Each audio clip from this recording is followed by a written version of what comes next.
we're pleased to welcome Graham Harman as our guest with his talk on architecture and objects. If this is the first time you are attending one of our sessions, I'll begin with a brief introduction, then leave the floor to Professor Harman to present. We will then follow his presentation with a Q&A session where you can either raise your hand and we will give you microphone and camera access, or you can type your question in the chat or in the Q&A feature below, and I will read them out loud to Professor Harman to answer. Graham Harman is a distinguished professor of philosophy and liberal arts and coordinator at the Southern California Institute of Architecture since 2016. Before SciArc, he worked at the American University in Cairo between 2000 and 2016 and was named one of the 100 most influential people in the international art scene by Art Review magazine in 2015. He was also named one of the 50 most influential philosophers in 2018, and along with Ian Hamilton Grant, Quentin Mesuyu, and Ray Brazier, is one of the key figures of the speculative realism movement. Harman's object-oriented ontology, a new theory of everything, was published in 2018. Thus far, he has published 22 books in English, which have been translated into 11 different languages. Harman interpreted his reading of Heidegger at DePaul University in 1999 through his doctoral thesis, Tool Being, Elements in a Theory of Objects. He rejects the centrality of the structure of hierarchical reference order in his approach. Instead, he emphasizes Heidegger's writings on objects by taking a speculative leap beyond the limits of human perception and proposing the world of animate and inanimate objects that have access to one another rather than network systems or structures of meaning. Within his philosophy, he discusses the non-human centered way of thinking that underlies the development of O. Thus, O argues the autonomy of things, their irreducibility to each other and to human consciousness, and the way they relate to each other in their reality. His philosophy is reflected in fields of ecology, architecture, politics, history, feminism, and literature. O offers the possibility of creating new theoretical and practical knowledge by suspending the hierarchical relationship between subject and object. Harman's interpretation of the universe, where everything is object and equal, challenges architects to rethink and re-evaluate architecture. Harman's philosophy has engaged with contemporary architectural theory and is reflected in the book, Is There an Object-Oriented Architecture? As an ongoing discussion on the future of architecture, we look forward to hearing Harman's talk on his forthcoming book, Architecture and Objects, set to be published in July this year. So without further ado, I'd now like to leave the floor to Graham Harman. Thank you. Thank you very much for the kind introduction. The first thing I want to do today is try to avoid my biggest weakness as a speaker, which is that I tend to talk too fast when I get excited. So I will try to keep myself slow. Instead of getting so fast that even sometimes my own mother does not understand me, just because the ideas start flooding in and they come out of my mouth very quickly. So as many of you know, I am associated with a philosophy called object-oriented ontology, also known as O for short, because of the 3 O's. And the usual summary you will read of O is that O believes objects hide from human awareness, and also hide from each other as well. That's the extra step. So in that sense, there are some similarities to Immanuel Kant's philosophy, where the thing in itself hides from us and can never be known, or Martin Heidegger's philosophy, where being is something that always withdraws, something that we can never fully or directly have access to. But these are also only part of the picture. What O is really about, it's about the fact that objects and their own qualities have a very loose relation, a surprisingly loose relation. An object has its qualities, but it also doesn't have them. And this goes all the way back to Aristotle, noticing that there's a substance that has accidents, and those accidents change. So Socrates can be happy right now, and he can be sad tomorrow, and yet he is still Socrates. The same person can change moods. And then in phenomenology in the 20th century, this was expanded to cover the realm of appearances. So Edmund Husserl talks about how I can take this book and I'm only seeing the book from one angle, one set of qualities. I can churn it and see different qualities. I can open it and see different qualities, and yet it's the same book. And as simple as this sounds, it challenges the idea of objects that became common with the British empiricists, starting with John Locke, running through George Berkeley and David Hume, so the late 17th century, early 18th century. This group of philosophers said there are no objects, there are bundles of qualities. So you're not really seeing an apple, you're seeing qualities such as red, round, hard, juicy, cold, sweet. That's all you can see. And then you put those qualities together in your mind. You imagine that they're held together as an object, but we never really see an object. Well, phenomenology with Edmund Husserl in the 20th century brought the object back to the forefront and said that the qualities depend on an object. So what I see first is the book. I don't see the blue and the rectangle first. I see the book. And it remains the same book, even though I'm seeing different qualities at different times. This is important for a couple of reasons, as basic as it sounds. One of the reasons is that it undercuts what I call literalism in philosophy. Literalism. Literalism, as I define it, is the idea that you can define any object accurately by simply listing all the qualities it has. So you can know everything about me by simply making a list of 10 or 1,000 or 10,000 pages with all the facts about me. This would be literalism. And in a way, literalism is the model followed by the sciences. And science is very important. We would die without science. Modern physics may be the most important thing to happen in human history. I won't deny that. However, it does not exhaust human cognition. Knowledge. Think of science as having the model of knowledge. But there are only two kinds of knowledge in the world. And I insist on this. I've thought, and I cannot think of any other kind of knowledge. When somebody asks you what something is, there are only two kinds of answers you can give. You can tell them what it's made of, which means you're reducing the thing downward. So if someone asks me what Istanbul is, I can tell them what it's made of. I can tell them all the neighborhoods. I can tell them how many people are there. I could even make a list of all the people there. So I could make a list of everything that happened in the history of Istanbul. That's one way to tell you what Istanbul is. The other way is to ask what something does, reducing it upwards. So I could tell you what economic effects Istanbul has on Turkey and on the world, or all the different experiences that tourists have had there. And by listing all the things that Istanbul has done, all the effects that it has had on other people, I am doing what I call overmining it, whereas talking about the pieces of Istanbul is undermining it. In both cases, I am not talking about Istanbul itself. I'm deflecting the question by telling you what it's made of, going down, or telling you what it does, going up. And that's, of course, very important. We need knowledge to survive. Much of what the human mind does is acquire knowledge, to reduce a thing downwards or upwards.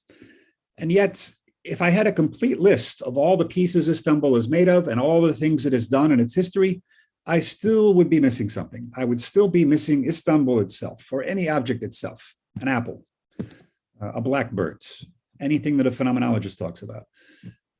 Because you can't make a thing simply by putting pieces together. A thing is something more than its pieces. We call this emergence. Your body is not just a total of atoms, right? The atoms in your body have to be arranged in a certain way. They're arranged into certain organs, and those organs have an existence quite apart from their atoms. Sometimes organs are transplanted. An organ could be taken out of one person's body, put into another. You could have a kidney transplant, give it to your brother or something. So the kidney has an independent existence. The atoms in your body have an independent existence. The atoms in your body change every 7 or 8 years, supposedly. And so your body is something more than its individual pieces, because you can remove those pieces, replace them. Your body is still your body, even as it grows from childhood to adulthood to old age. As for the other kind of reduction that goes up, this is not possible, because if we try to say Istanbul is nothing more than everything it has done to other cities and to various people who have experienced it, this leaves out the fact that Istanbul could do other things that it isn't doing, or maybe will never do. Istanbul has potential that has not been used. In fact, Aristotle invented this concept for this reason. He called it potential, and it's now a regular part of philosophy and of our everyday language, potentiality. He was talking about, there were some rival Greek philosophers of Aristotle called the Megarians, because they lived in Megara near Athens. And the Megarians had a very extreme position. They said no one is a house builder unless they are building a house right now. They have to be actively building a house. And Aristotle pointed out that can't be true, because imagine a house builder, a master house builder, and this is appropriate for architecture. A master house builder is sleeping right now. So they are not building a house right now, and yet they are still a master house builder because they can wake up and design and build a house with ease. Whereas I, who am awake and am trying to build a house, and I'm no architect, have no chance whatsoever of being successful in this job, even though I am awake and trying to build a house. So in other words, something doesn't need to be actively doing what it is in order to exist. And if we treat an object such as a city as being nothing more than what it does, we also have a problem, because it could be doing other things, and some of those things it may never know. I often think about Michael Jordan, if he had been the greatest basketball player of all time, my favorite sport. If he had been born 1,000 years earlier, there was no basketball. What would he have been good at? Maybe nothing. Maybe he was just lucky to be born at a time when he had the skills for a sport that happened to exist during his lifetime. As my brother once told my parents when he was not doing well in university, he said, he's a genius in a field that doesn't exist yet. Well, it might be true. And actually, in his case, it was true. It was the World Wide Web, which didn't exist when he said that. But 3 years later, it was invented. He became very successful at the World Wide Web. So in his case, it worked out. It wasn't just a boast. It actually succeeded. Okay, so these are some of the things that O is interested in. The fact that an object is both attached to its qualities and not attached to its qualities, because a thing can change its qualities without becoming a different thing. Now, why is this important for aesthetics? This is important for aesthetics because aesthetics, if you think of aesthetics as tied to the word beauty, and if you think of the beautiful, what is the opposite of the beautiful? It's not the ugly. I would say the ugly is a cousin of the beautiful. It's simply a strange, degenerate variant of the beautiful. The real opposite of the beautiful is the literal, as I say, because a literal statement is one where you simply identify a thing with all that we can know about it, and that's the end of the story. In the case of aesthetics, you have a situation where the object and its qualities are explicitly separated in part. So an example I often like to use is the poem from the line from Homer's poem, The Odyssey, where the Mediterranean Sea is referred to repeatedly as the wine-dark sea. It's one of the most famous metaphors in that poem, the wine-dark sea. And you ask yourself, what does that metaphor mean? And you could say, well, it just means that the Mediterranean Sea is the same color as wine. Okay, that's not so interesting. It's a kind of, maybe an interesting observation to a child, but it's not really true, first of all. You're never going to find a wine that's exactly the same color as the sea. And it's also, we recognize that it's a metaphor. It's not trying to just literally claim that the sea and the wine are the same color. Instead, what it's doing is that it's saying that it's using the similarity of color as an excuse to hint at a deeper similarity between them. So when you hear wine dark sea, you're not just thinking of the color, you're also thinking of all the other properties of wine that the sea is hinted to have, such as intoxication, danger, oblivion, disinhibition, freedom from anxiety. Any of these other things that wine might do for someone who drinks it are being ascribed to the sea. And there's another thing about these metaphorical statements. Unlike literal statements, metaphorical statements are not reversal. So if I make a literal statement, I can say a pen is like a pencil, or I can say a pencil is like a pen. It makes no difference because all I'm doing is saying that they have some shared qualities. They're a similar shape, they both write, similar size. And again, that's a basic piece of information, literal, maybe not so interesting. With a metaphor, you can't do that. Instead of saying wine dark sea, what if I say sea dark wine? It's also a metaphor, but it's a different metaphor. Wine dark sea and sea dark wine are not the same metaphor because you'll see wine dark sea, the sea is the subject and it's taking wine qualities. Sea dark wine, the wine is the subject and it's taking sea qualities. So it has a different result. So these are some of the things that makes aesthetics very unusual compared to literal statements. And for the last 400 years, I'd say since the scientific revolution, philosophy has been trying more and more to be like science, meaning philosophy has tried to become more scientific. Philosophy has tried to become a rigorous form of knowledge. And my idea is that this is not a good idea, that this is not the right way to look at philosophy. Philosophy, of course, means philosophia in ancient Greek, which means the love of wisdom. It doesn't mean wisdom. So philosophia means you're trying to get it, but you're not getting there. You're never getting there. Socrates says only a god could have knowledge. Humans can never hope to have that. Humans are always at best approaching things. And this is something that unites philosophy with the discipline of aesthetics, which I claim to be the heart of philosophy. Because what philosophy is about is a kind of knowledge that isn't really a knowledge. It's a kind of cognition that cannot put the thing in front of you directly. You can only have an indirect access to reality, and philosophy is aware of this. And there are other fields like that. I mentioned art because an artwork, and I include architecture there, isn't primarily a means of communicating knowledge. So if you imagine Picasso's Guernica, the famous painting in protest of the bombing in the Spanish Civil War, yes, there's some content in that painting that has to do with the Spanish Civil War, but primarily when you're experiencing that painting, you're not learning facts about the Spanish Civil War. You might be learning something about the horrors of war and how terrible it is and how innocent people suffer and the devastation it does to human bodies and things of that sort. But if you want to learn about the Spanish Civil War, you need to read a book or read an encyclopedia article. You're not going to get a lot of factual information from Picasso's painting. And even more so, if you think 500 years into the future, no one except a few specialist historians will know anything about the Spanish Civil War. Already, it's been almost 100 years. The younger generation probably has heard very little about it. And yet the artwork is still very powerful. And so Picasso has made an artistic statement that can exist independently of the conditions that produced it and independently of the knowledge that it communicated at the time. So art is like philosophy in this sense. It's hinting at something. It's not giving you something directly. It's not primarily teaching you something. And art is never primarily a knowledge lesson. It's an aesthetic experience, which means it has to do with the fact that the object hides behind what we can see of it. We never get a full grasp of the object.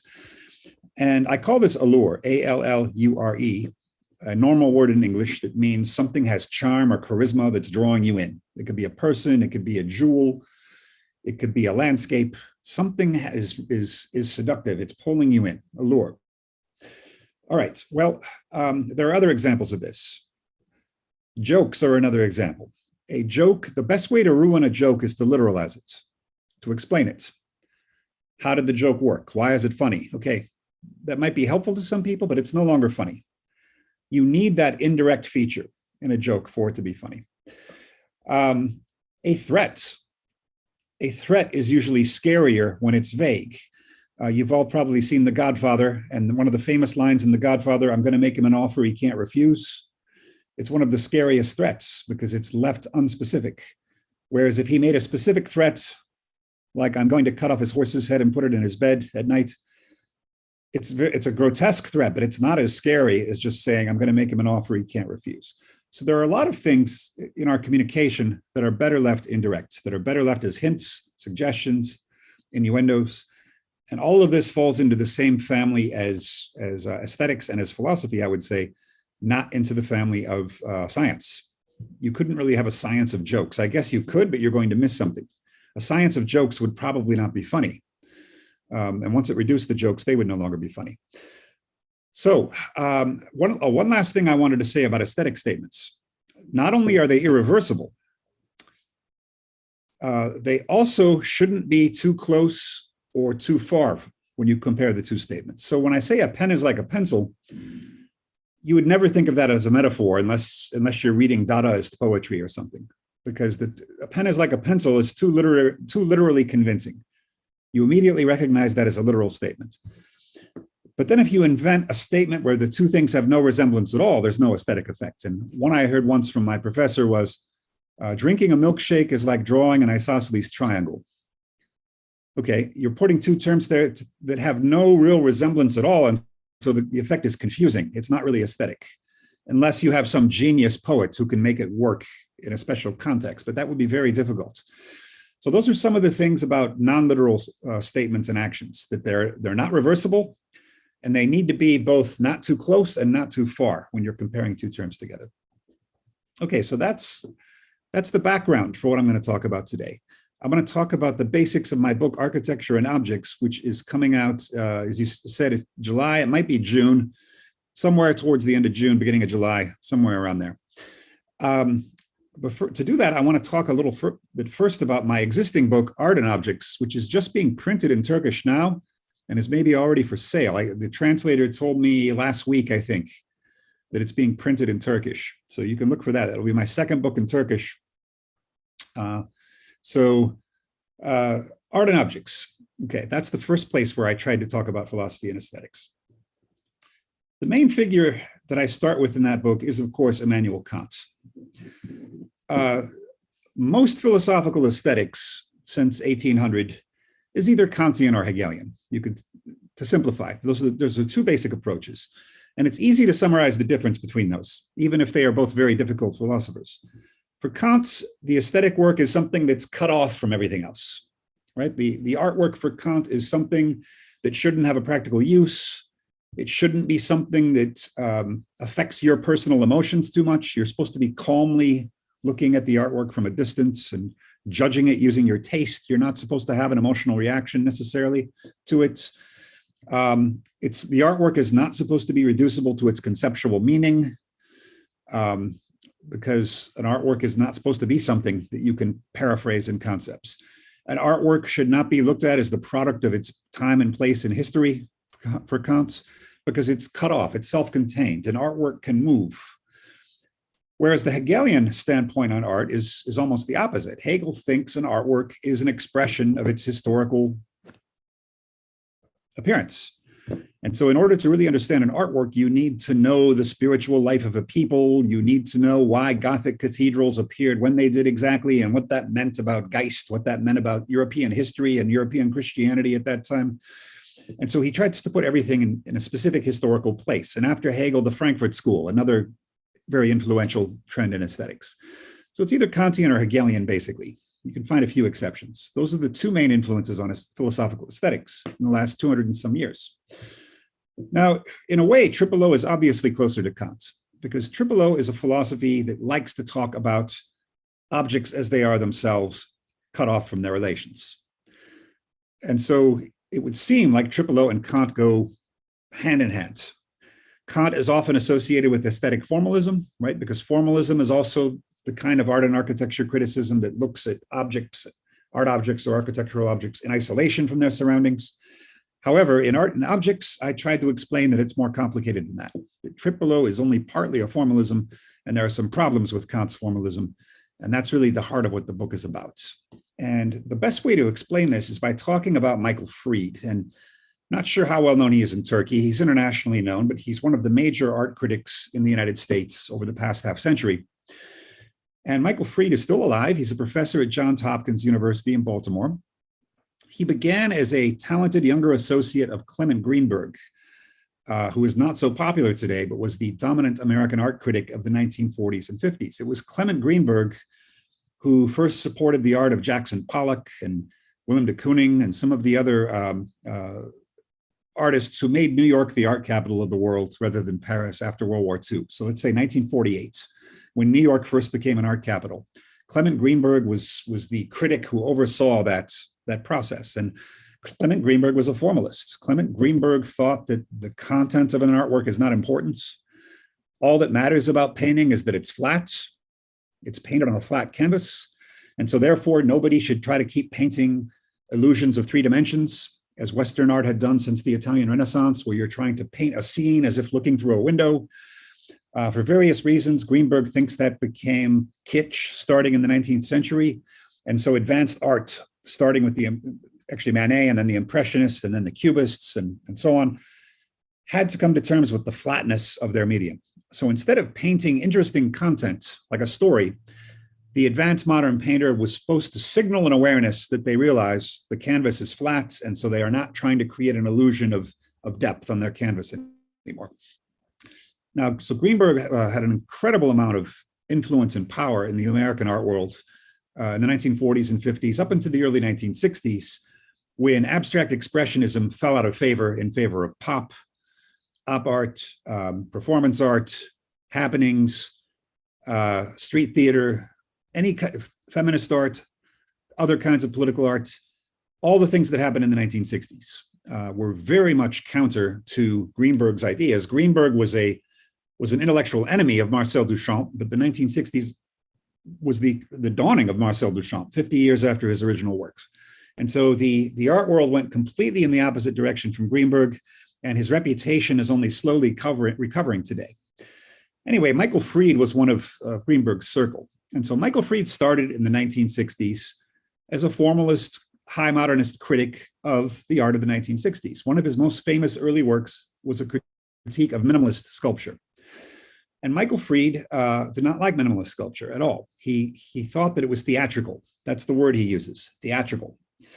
In other words, when a minimalist sculpture just puts a white cube in a room or puts a metallic rod on the wall, Michael Fried says all that they're doing is that they are trying to provoke a reaction out of the viewer, who he calls the beholder, someone who looks at something. And he says, this is not real art. Because Fried is basically a Kantian. Fried thinks that the beholder should be at a distance from the artwork, should be looking at it calmly, should not be emotionally involved. And he says the minimalists are so manipulative that they even change the lighting conditions in the room to make it look mysterious and ominous, and so that when you come in and see the sculpture, you are shocked and surprised and fascinated. So for Fried, this is not real art. But this was the 1960s, and so Fried was greatly outnumbered and decided there was no point in him writing art criticism any further, because art was going in the opposite direction of what he and Greenberg wanted. And so Fried said, if I remain an art critic, I'm just going to be the critic everyone hates, because I'm going to be complaining for the next 2 decades about every artwork I see. So he decided to go back and become an art historian instead. And to do that, he went back to 18th century French painting. Someone had told him that Diderot, the great French intellectual from before the Revolution, the great encyclopedist, turned out that Diderot was also a formidable art critic, which Fried had not known in his younger years. And it turns out that Diderot also hated theatrical art, way back in the 18th century. And so Diderot was writing reviews of French painting at the time, in which he judged paintings by how theatrical they were and didn't like the theatrical paintings. And so he'd find examples of paintings where the painter deliberately made sure that the figures in the painting were paying no attention to the beholder. So I'm looking at a painting, but the figure in the painting is not looking at me. They're concentrating on building a house of cards, making very sure the house of cards doesn't fall down. Or they're very slowly blowing a soap bubble, and they don't want the bubble to pop. Or in one case, a character has a desk drawer pushed out towards the beholder, as if the beholder is being pushed away from the painting. Very interesting. And so Fried originally was extending the view of his art criticism that as a critique of theatrical art, that the artwork should be cut off from the beholder. So this is his formalist period still. He was just changing it from criticism back to history. But already in that book, Fried admits it's a fiction. It's a supreme fiction to pretend that the beholder is not involved with the painting, because of course you can't have a painting without a beholder. If you put a painting in a room and nobody ever comes, it's not much of a painting. Somebody has to look at a painting. He also notices that in the most famous French painter of the 18th century, Jacques-Louis David, it's often ambiguous whether something is theatrical or not. You might know a painting by David, if any of you are art historians, called The Oath of the Horatii, where some Romans are swearing by holding their swords in the air. And on the one hand, it's anti-theatrical because they're absorbed in what they are doing. They're not paying any attention to us. But on the other hand, it's very theatrical. They're all raising their swords and vowing to defeat the conspiracy or whatever it was. And the women on the right side are crying. So in some sense, it's very theatrical. So Fried starts to admit that there's an ambiguity. Can a painting really be non-theatrical? And then just to give you a quick summary of the next 2 books in his series, his second book in the series was on Courbet in the early 1800s. And the final book was on Manet. And in each of these books, Fried becomes less and less sure of his critique of theatricality. Courbet is already painting himself into his pictures, which is breaking down the barrier between the painting and the painter. And then by extension, it's breaking down the distinction between the beholder and the painter. We, the beholders, are becoming more involved with the painting. And then in Manet, in the middle of the 1800s, who is often called the first modern painter in Europe, Fried points out that usually, quite often in Manet's paintings, there's one character in the center who is staring right at us. If you look at most of the most famous Manet paintings, the central figure is staring right at the beholder. So it's definitely not non-theatrical. The person in the painting is very much involved with the person looking at the painting. So to make a long story short, in the book Art and Objects, which again is coming out in Turkish any day now, or is already out, I made the case that Kant's critique and Fried's critique of theatricality cannot work, that art is essentially theatrical, that art is not about an artwork. Art is about a new object made of the work plus the beholder, just like water is a new object made of hydrogen and oxygen. You would never ask, what is water without hydrogen? Well, it's not water. And equally so, you should not ask, what is an artwork with the human broken away from it? Because there's no such thing. The human has to be involved in the artwork. And for this reason, I even argue in the book that theater must be the original art form. I made the guess, the hypothesis that a mask was probably the first artwork in human history, not a cave painting. Cave paintings last a long time. Masks will not last very long because they're made of fragile materials. But I am almost sure that I would talk to anthropologists about this, but I am almost sure that a mask must have been the first artwork in human history tens of thousands of years ago. And I have anecdotal evidence for this. One of them is how excited children are when they put on masks. They think they have been transformed. But not just children, also animals. I remember one year I purchased a very, very scary zebra mask from Tanzania for a Halloween party. I'd forgotten about it. It was still at my parents' house. And then years later, I put it on. And my parents' two dogs became so frightened. And these dogs love me. They'd known me for years, their entire lives. And they were barking so ferociously at me. And one of the dogs actually jumped up and knocked the mask off my face. He was so scared of it. And so there's something about masks that has a transformative power. Or in political context, the Ku Klux Klan in America, when they wear their white hoods with the two holes, it's a horrifying thing for them to wear. That's why they're one of the reasons they're the scariest political group in the United States, not just what they believe, but also the fact that they wear these masks. And it makes them very mysterious. It makes them like monsters or animals in some way. So that's what I talked about in Art and Objects. I didn't want to completely throw out Kant's aesthetics, because I do still think there's a grain of truth in formalism, which is that nothing is related to everything. Everything is partially cut off from its environment. So to give you an example, if an artist says, I've made a site-specific artwork, it can only be in this place. This sculpture is made just to be in front of this building. I say to that, yes and no. Yes, it's made to be in that site, but it's not made with all aspects of the site in mind. When you make something site-specific, you're choosing 3 or 4 aspects of the site, because any site is too complicated for an artwork to relate to all aspects of it. And I'd say this is true of architecture as well. Architecture has to be site-specific, even more than art does. And yet an architect is very selective about what aspects of the site they choose. You can't interact with all aspects of a site. There's too much information packed into any site. You as an architect are maybe choosing a half dozen things about the site to communicate with. So I think that's the grain of truth in Kant. It's not like he thinks that nothing relates to anything. It's that nothing relates to everything. Relations are always selective. You all pass through the city of Istanbul, one of the world's largest cities, and yet you don't interact with most of the people you pass. You only know maybe, I've heard 400 people is a normal number for most of us to know. We know 400 or 450 people approximately. The others are strangers, or maybe we know their name, but you can only effectively interact with 400 or 450 people. So once your Facebook account gets over that number, it becomes unmanageable. You simply can't interact with 3,000 people in your life. It's not possible. So anyway, relations exist, but they must be limited in number. However, Art and Objects has the result that Kant cannot be right about architecture. Some of you may remember what Kant said about architecture in his book, The Critique of Judgment. He ranks architecture very low on the list of the arts for a very simple reason, which is that architecture is useful. And remember, for Kant, an artwork should not be useful for the same reason that an artwork should not make us emotional, or that it should not be paraphrasable in concepts.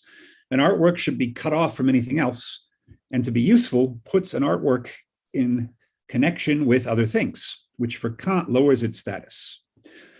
And that's why literature for Kant is the highest art. And you see at different periods in philosophy, theories of aesthetics prefer different forms of art at different times. So Schopenhauer and Nietzsche prefer music. For Kant, it's literature. For Stanley Cavell, who died recently, it was film. For Aristotle, it was Greek tragedy. For Triple O, it's actually architecture. Why is that? Well, because architecture is the one art form that most forces us to confront Kant's aesthetics and see what is wrong with it.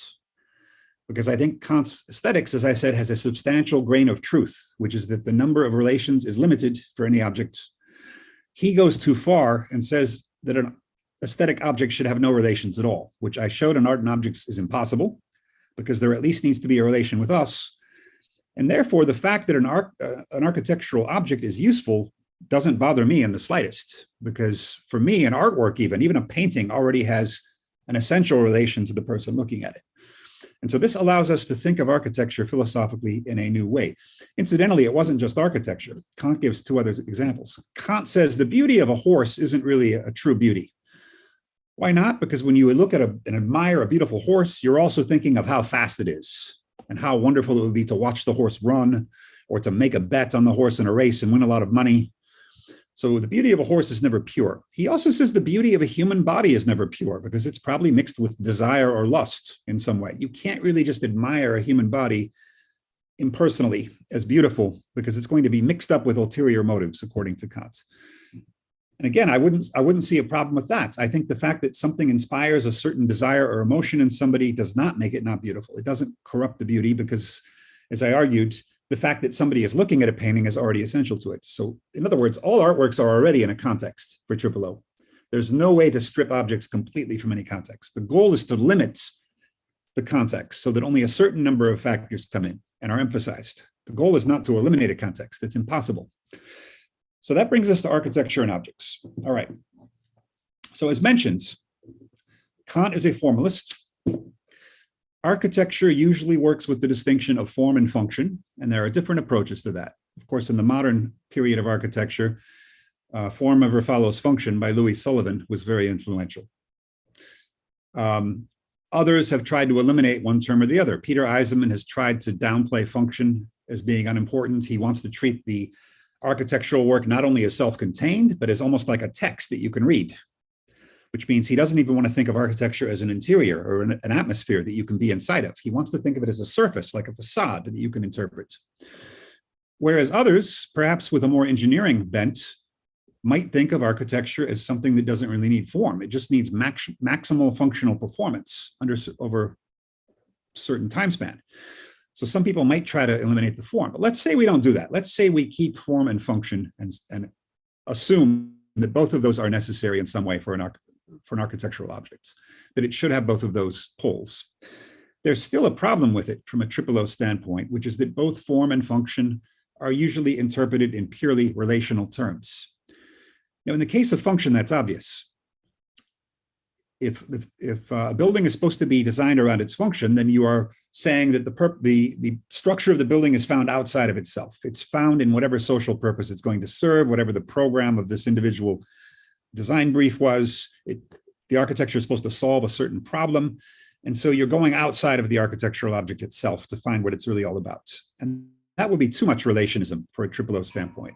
You're dissolving an object into its relations with other objects, and you're never really getting at the object itself. You're overmining, in other words. You're treating an architectural object solely in terms of what it does.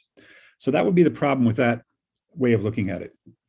But the same problem exists with respect to form, because if you were to go around and ask people what they mean by architectural form, they probably mean the visual look.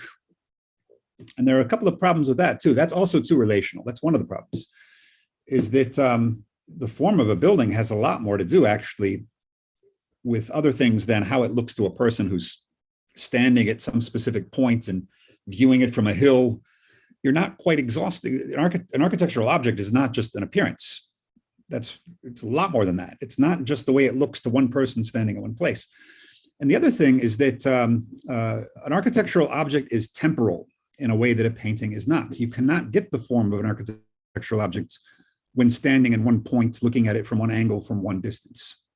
There's also formal aspects to the building on the inside. Even the exterior of a building is not visible from one point. It's a three-dimensional object. You at least have to circle around the object and go through the object. And certain buildings emphasize that more than others. I'll just give one example from my own experience. Two buildings by Frank Gehry. One of them being the Guggenheim in Bilbao, the other being the Louis Vuitton Foundation in Paris. And usually you'll see the Guggenheim in Bilbao on the top 10 list of the 20th century. I find that I like the Louis Vuitton Foundation building better. And the reason is, the more time I spent, I've been to both of them personally, the more time I spent at the one in Bilbao, the more it started to feel to me like a sculpture. And the reason for that is it's best viewed from the outside. It's very monumental. It's renovated Bilbao as a tourist city. Bilbao's on people's bucket lists now, as they say. People want to go there and see that building, and it's transformed the city. And yet it works best as almost a very odd, interesting kind of sculpture. And that's almost emphasized by the fact that other artworks are there with it. The Louise Bourgeois spider and the Jeff Koons flower puppy are outside. It's almost like you're looking at three very famous sculptures in a garden. When you go inside that building, there's not as much going on. And when you see pictures of that building, they're almost always going to be of the exterior, because I, for one at least, find the interior rather dull. It's very predictable. There's only a few rooms. It doesn't really feel like Gary to me. It feels like it could be almost anybody.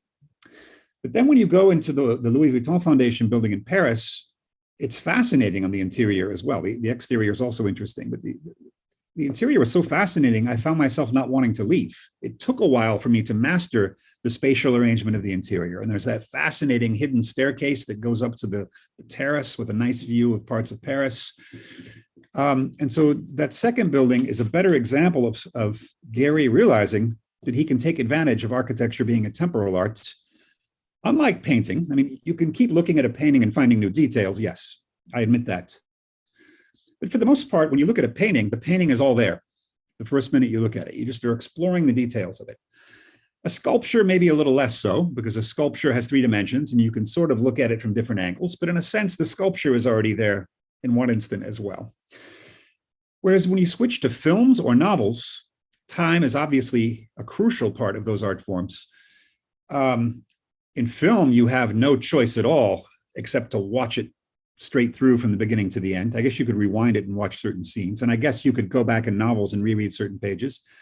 But in both cases, you can't read them or experience them in a random order. You have to go through a novel or a film in the same order that the artist intended. Architecture is different in that sense, in the sense that it's maybe the architect suggests certain ways by the way the building is built to approach it or to go through it. And maybe some buildings have only one kind of circulation that you have to follow. But architecture, you can linger in certain places, you can reverse your steps. So there's considerably more freedom. So architecture, ironically, is a little closer to video games in that sense, that a video game is explorable in any order you want, except that you have to pass certain levels to get to the next level. But once you're on a level, it's often the case you can explore that level as you wish.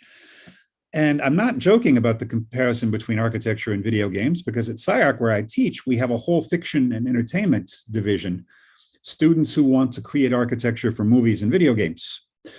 And so I think the convergence between these two is becoming interesting. And video games now seem like a low popular art form to many people, but at some point it seems that video games are destined to become a high art.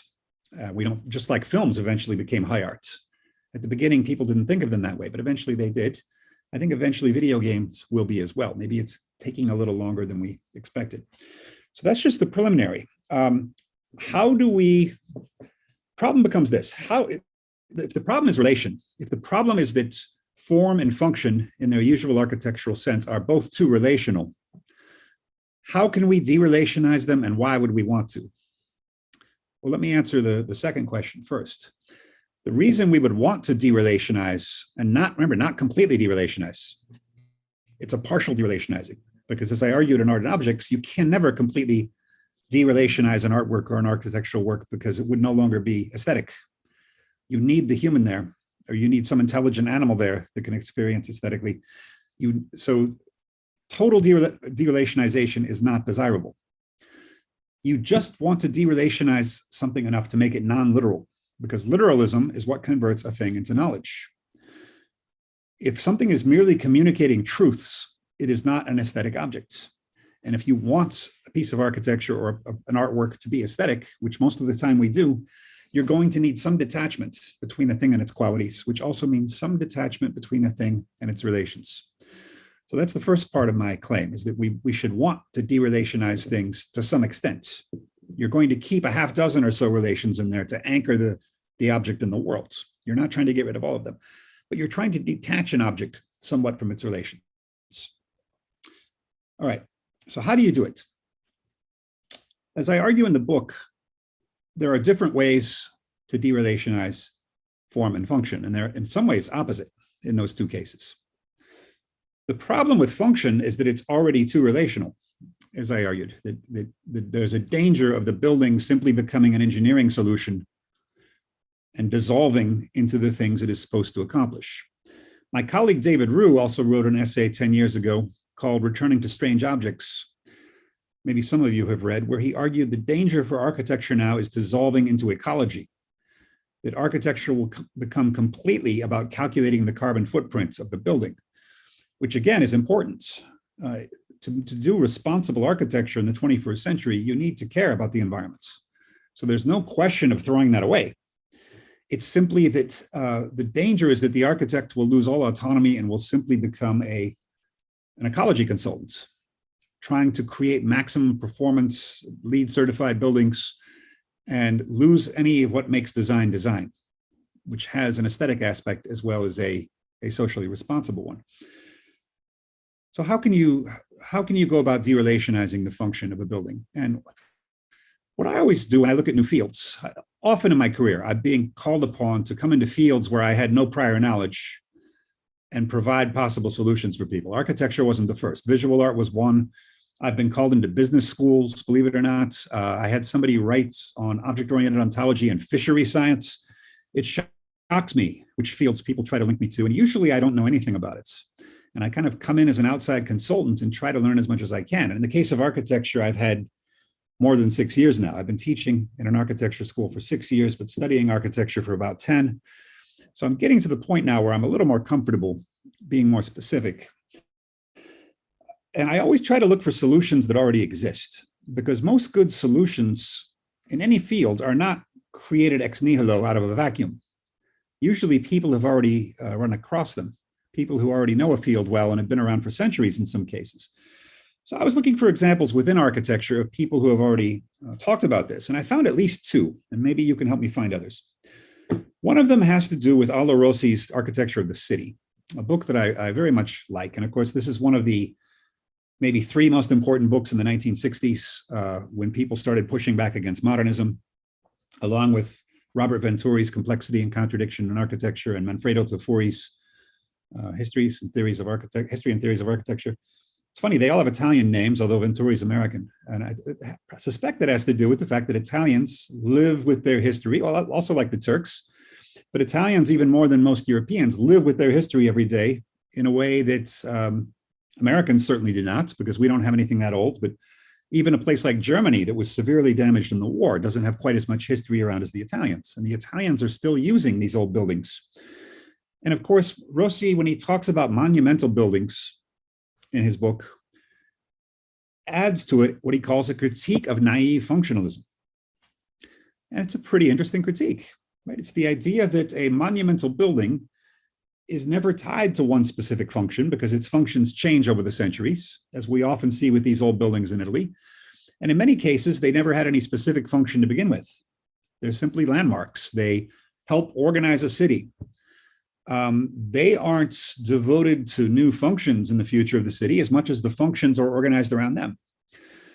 And so in a sense, monumentality is already subtracted from the function of buildings. And there's a certain monumental aspect to any building. It simply sits in visual and tactile and kinetic space and rearranges things for us, regardless of any function that it might have. And on a more humble level, you can just see how many buildings that are not even that old have had multiple uses. SCI-Arc, for example, where I teach, maybe some of you have been there. It's been through at least 3 different uses in its history. It began as a train station, a freight station, and that's why it's so long and skinny. SCI-Arc is a very long and skinny building. It takes a long time to walk from one end to the other, and it's not very wide. There's really only one hallway. And so when you walk from one end of SCI-Arc to the other, you're probably going to see everybody and wave at them on the way, because there's only really one way you can go. After it stopped being used as a freight station for the railroads, For a while, it fell apart and became a place where homeless people lived. In fact, the Los Angeles police say they pulled 45 dead bodies out of there over the years. People died of drug overdoses or exposure, homeless people who died from various reasons. So that's the most grim fact about the SCI-Arc building. Then one day I was riding in an Uber in Los Angeles, and the Uber driver told me when he was in high school, he used to organize rave parties in that building. He would pay the homeless a certain amount of money to leave for one night and then organize a party there and make a profit and pay the homeless something. And then finally, SCI-Arc bought it. And this is already the third or fourth different campus for SCI-Arc. And this is our 50th year. We've already had 3 or 4 campuses.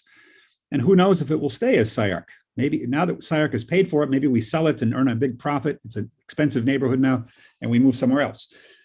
And yet there's something about the building that stays the same. Even though it was a train station, it fell apart and then was completely renovated.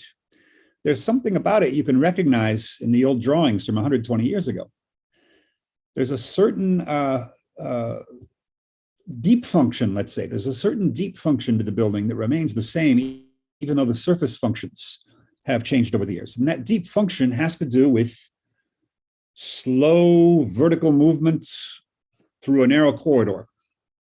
There's something functional about that too, that every person who's ever been in that building, possibly including the homeless, has had to deal with that same spatial function of moving for a long period of time through a narrow corridor to go from one end to the other. That's a function that is deeper than the train function or the homeless function or the rave function or the architecture school function. So that's one example. Another example comes from an interesting article that Jeffrey Kipnis wrote about Rem Koolhaas. This is called Recent Koolhaas, and it's actually no longer recent. I think this was written in the mid-1990s, so it was recent then, where Jeffrey Kipnis is talking about Rem Koolhaas's losing competition entry for the Tate Modern in London, which, as you all know, used to be a power station. And so the smokestack is still there. It still looks like a power station. In fact, the rules of the competition said you had to keep the smokestack to symbolize its former function, I suppose, or something. And Kipnis admires Rem's design of that building. And yet he also celebrates the fact that it lost, because according to Kipnis, who of course comes from the formalist camp of Eisenman, Kipnis says if Rem Koolhaas had won that competition, it would have destroyed architecture as we know it. Because in his opinion, Rem's design was simply an infrastructure project.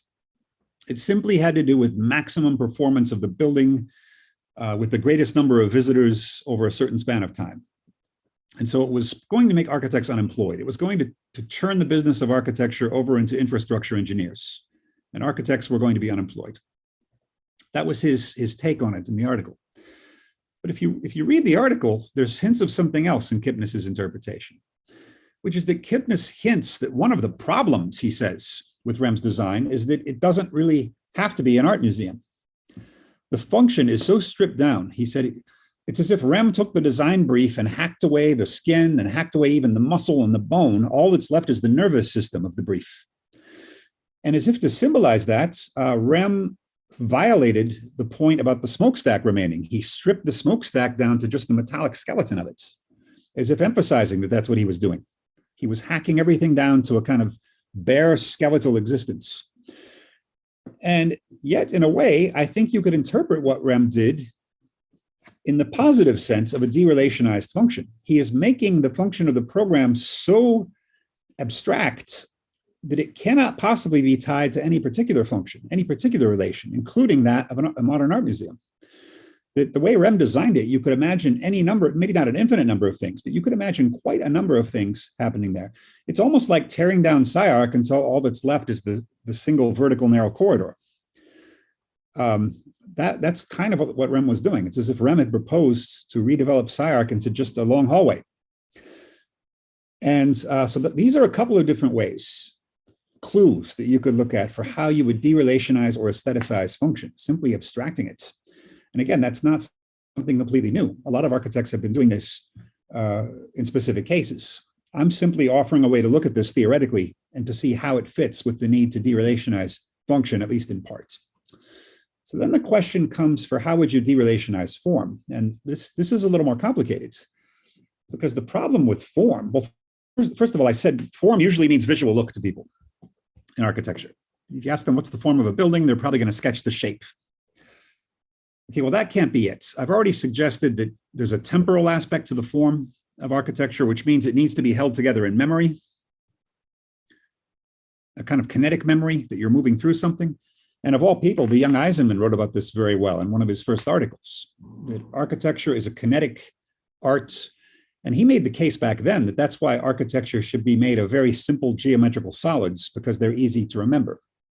And you have so much data in your memory to retain as you experience an architectural work kinetically that you should try to keep the shapes simple, but maybe somehow surprising. And on a parenthetical note, if you look at one of the most beloved architectural works by the public of the 20th century, if you took a poll of the public, I would say the Sydney Opera House might be the winner for 20th century architecture. That's the one that people of the general public love. Tourists go to see it, and yet it also ranks highly among architects. Maybe not as high as Le Corbusier's works, but architects will show some respect for that building. And what is so impressive about that form, and it seems to me what's impressive about it, is that the elements of the Sydney Opera House are simple, and yet their arrangement is slightly unusual and asymmetrical, which means that you can somehow remember it, even if you're not an architect, even if you're not I'm a terrible drawer, but I could probably still sketch it. And I was there 9 years ago. I could probably still sketch it from memory. Raymond Chandler, the American detective novelist, made the same comment about book titles. Book titles should be made of normal words in a slightly unusual order. So, for example, his first famous novel, The Big Sleep, became a movie with Lauren Bacall and Humphrey Bogart, of course. Okay, well, The Big Sleep, when you hear that, you probably guess that that means death, and that's what it means. What you might not realize, if you're not a native English speaker, is that that phrase never existed before. There was no such phrase as the big sleep as a slang for death before Chandler invented it. And it sounds strange in English, actually. If it doesn't sound strange, it's only because we're used to the movie and the novel. We're accustomed to it. But putting big before sleep is strange. It's like saying the small sleep, which you might say you say Schläfchen in German, but you wouldn't say the small sleep for a nap in English. So he succeeded in that case. His second book, Farewell, My Lovely. Okay, you know what that means. It's goodbye to his sweetheart.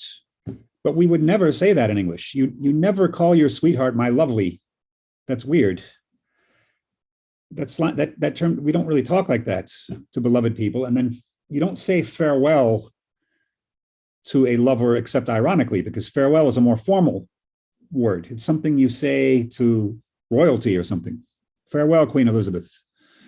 And so Farewell, My Lovely is also a strange combination of words, and yet everyone knows what it means. And so he succeeded with that title as well. He didn't always succeed. He had a couple titles that were bad. But that reminds me of the Sydney Opera House in a way, because it's simple elements arranged in an unusual way. Okay, so to get back to the question of how you deliteralize form, if function is generally too relational, form, if we look at the deep form, is usually not relational enough. Because yes, the visual look of a building is too relational. We're reducing a book to the way it looks to somebody. I'm sorry, not a book, we're reducing an architectural object to how it looks to somebody. Medieval philosophers had a distinction between what they called substantial form and accidental form of an object. So the accidental form of an apple is that it's red, round, cold, hard, juicy. That's the literal form. That's what people see when they look at an apple. Then there is the substantial form of the apple, which is the deep structure that holds an apple together, which you can never really know. You can never really put in words. But that's the really deep one that the medieval philosophers of Europe like to talk about under the influence of Aristotle, the substantial form. So in a way, what we're looking for in the building is the substantial form. If we're trying to look for a form that's subtracted from relations. And again, though, I come back to the point about the temporality. That the temporality of a building means that that deep form is not instantaneous. That deep form is a kinetic or temporal experience. It's one that's strung out in time. And so the best way to de-relationize the form is to string it out in time in two different ways. One is to make it complex enough that it takes some time to go through and takes some time to synthesize, but also not so complex that you can't remember it. And, I'm a philosopher teaching at an architecture school, so I'm not as good on the juries as architecture professors are. But one of the things I often am most impressed by in student projects is when the form of their building is memorable a day later. I asked myself a day after the semester reviews, which student projects do I still remember today? Because it's very easy for a student to go on a computer and generate some 278-sided polyhedron using computer software. But at the end of the day, what's the difference between a 278-sided object and a 435-sided object? They're both too complex to hold in memory. And so there needs to be some basic massing or something that somehow is simple yet strange enough or unusual enough that I can hold it in memory, just like the Big Sleep or Farewell My Lovely, or like the Sydney Opera House. So that's just one technique I use to try to remember which student projects impressed me the most a day or two later. Kipnis says this about another REM work, which was his unbuilt opera house in Cardiff, Wales, which again, Kipnis criticizes for being too focused on program, because that's what he often says about REM. And yet even Kipnis admits any architect who sees this design could surely sketch it from memory. And so it has kind of the opposite lesson from what Kipnis thought at first. So I think I've gone a little over an hour, so I'm going to stop there because we need time for questions. And maybe there's enough there for you to chew on and ask questions about, and you can read the book for more if you want. Thank you very much for your attention. I didn't want to stop you. It was such an invigorating, such an entertaining presentation that I never wanted to stop you. I didn't want to interrupt you. It won't be my last book on architecture either. I'm still learning. So, I believe we can move on to the questions. As I've mentioned prior to the presentation, in order to ask a question, you can either type out your question and I'll read it out loud, or you can raise your hand and we'll give you camera and microphone access. I'm also noticing there is a Q&A feature here, so we can use that as well. Okay. Thank you. I was trying to take notes, but I was trying to absorb everything, so I stopped taking notes at some point. Okay. Just a few months, you can get the whole book. And you can get Art and Objects in Turkish even if you want, but it's already out in English. So 93 attendees, that's pretty good. Yeah. Nice audience. Let's see if we have any questions.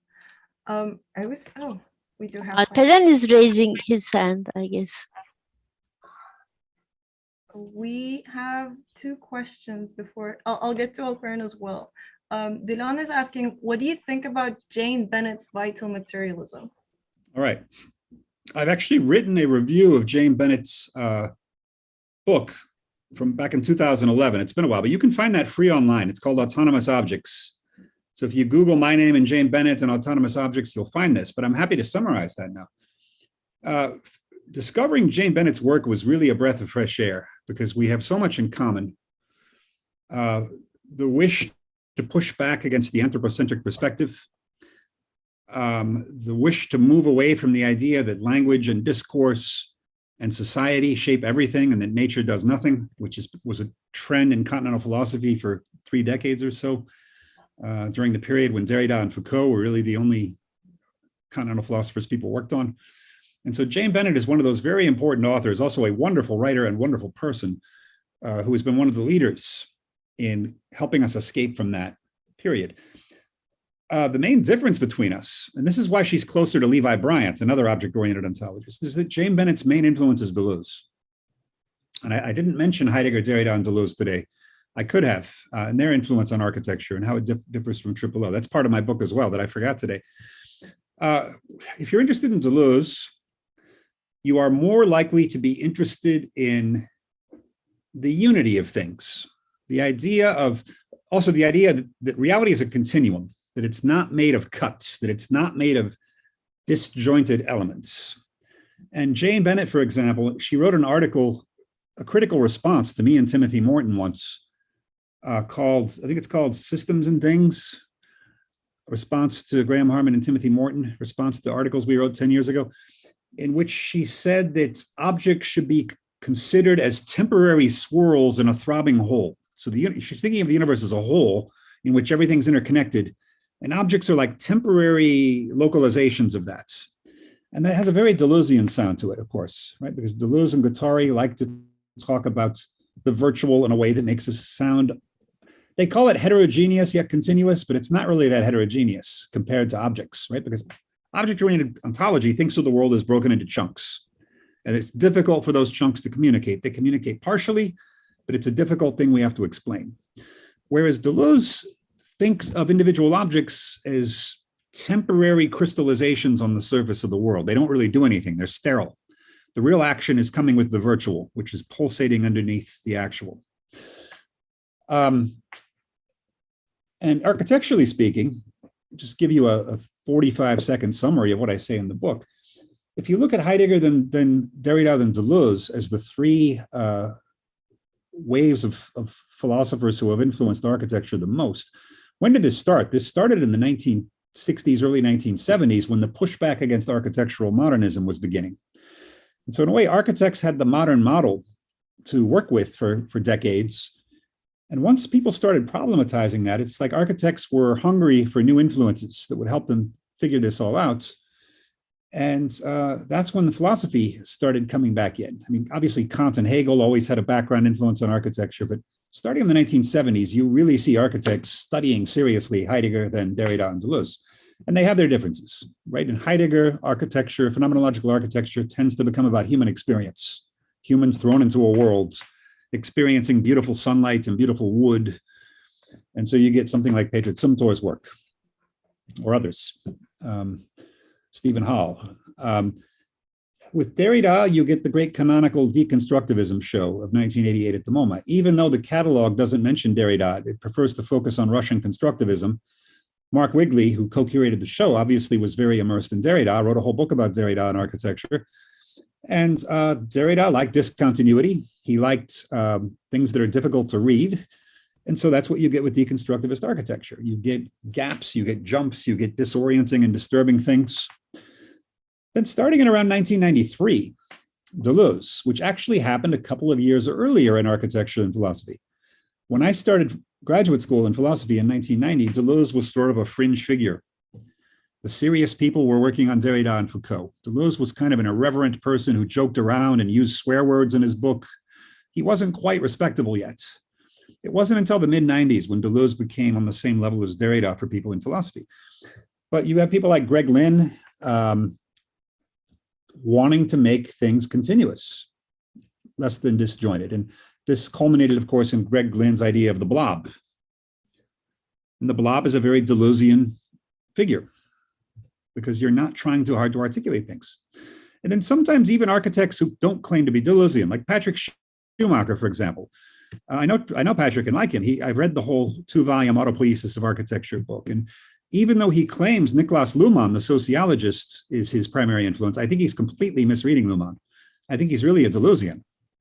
Because what Patrick is saying, following Zaha Hadid's aesthetics, is that there shouldn't be any corners on buildings, that there shouldn't be any sharp edges. The building should flow naturally into its surroundings, that the interior of a building shouldn't be that articulated or differentiated. Patrick even says, I have a problem though. I don't know where to put doors and windows because there isn't supposed to be sharp articulation. So I admit that's a big challenge for me, knowing where to put doors and windows.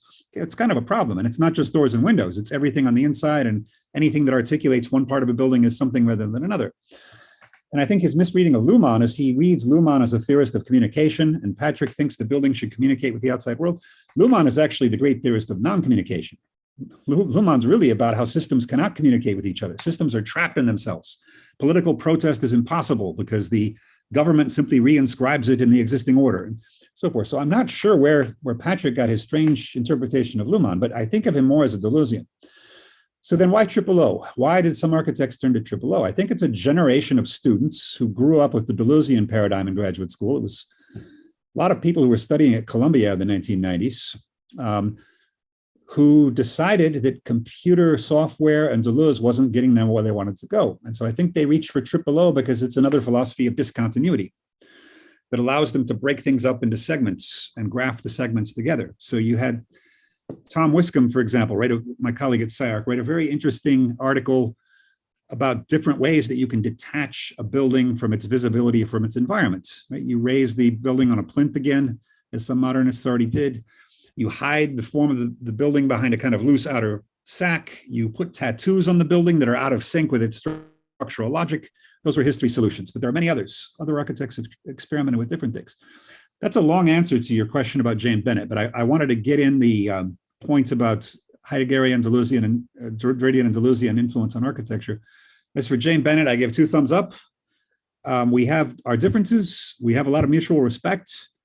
Last time I spoke in Baltimore, she very kindly showed up and listened to me lecture on the horror writer H.P. Lovecraft.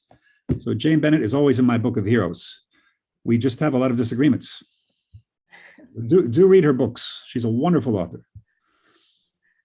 Okay, so we can give access to Alperen. I'm sorry for. No, it's okay. It's just been delightful to me because my thesis is on object-oriented architecture, and currently I'm focusing on Tom Liscombe. But I also researching Gilles Racine, David Rubin, and Mark Foster Gage. So I'm trying to find a way. Sorry, there's something wrong with my mic. Excuse me. So I'm trying to find my way on my thesis currently. My question is, I think you kind of mentioned when you were talking about monumentality, I think it's related to that. You know, Adolf Loos, an architect who lived in the beginning of the 20th century, he says, if you find a mound 6 feet long and 3 feet wide in the forest formed into a pyramid shaped by a shovel, you become serious and something says someone lies buried here. That is architecture, that's its call. Loos defines architecture with his empirical experience of a graveyard. You know, the graveyard that you encountered in the woods. So I would like to know if this becoming serious with such encounter can be a part of a real quality of architecture. If so, can we have an object-oriented ontological assumption that architecture inherently ready to engage the world? I mean, this monumentality in architecture is ready to engage the world around it. And was the word you were using seriousness? I was having a hard time hearing when that part. Yes, he says we become serious when we see the graveyard. Okay. I've always admired Loos for coming up with the funniest title ever, Ornaments and Crime, even if I think that goes too far. I don't think an ornament is a crime, but it's a hilarious title, obviously. Okay, you're talking about a link between seriousness and engagement, which is very interesting to me, because some of the critics of O, both in general and specifically in connection with architecture, will say O is not focused enough on solving social problems. This critique was around before architects became interested in O.